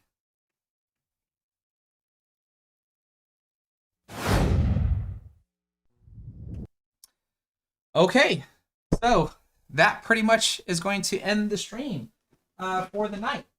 I will take a moment. To go ahead and answer a couple of questions, if anybody has any, and let y'all stare at this cutie patootie, who I just woke up from another nap, before I go ahead and end the stream.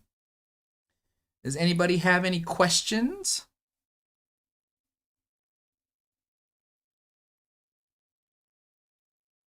You just want to go back to sleep, don't you? Look at this guy. He's just all kinds of tuckered out. I don't even know where the cat's at.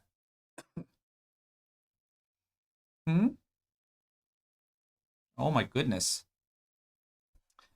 Okay, well, it doesn't look like I really see any questions. So I want to thank everybody for being here with me tonight as we open the new year with a live stream of me playing some decent 8-ball in my first match and then mediocre 8-ball in my second match. So we'll just have to wait and see what I'm going to do next, because like I said, I have plenty more straight pull to play to try to still be able to do my 100-ball run. Oh, I can answer this question. Kung Fu Hustle, I actually really like that name. What software do I use to edit my matches? Well, there's no edits here. This is all being streamed via live stream, via OBS. I'm streaming this through OBS into my Restream account, so that way Restream can stream it out to YouTube and Facebook at the same time.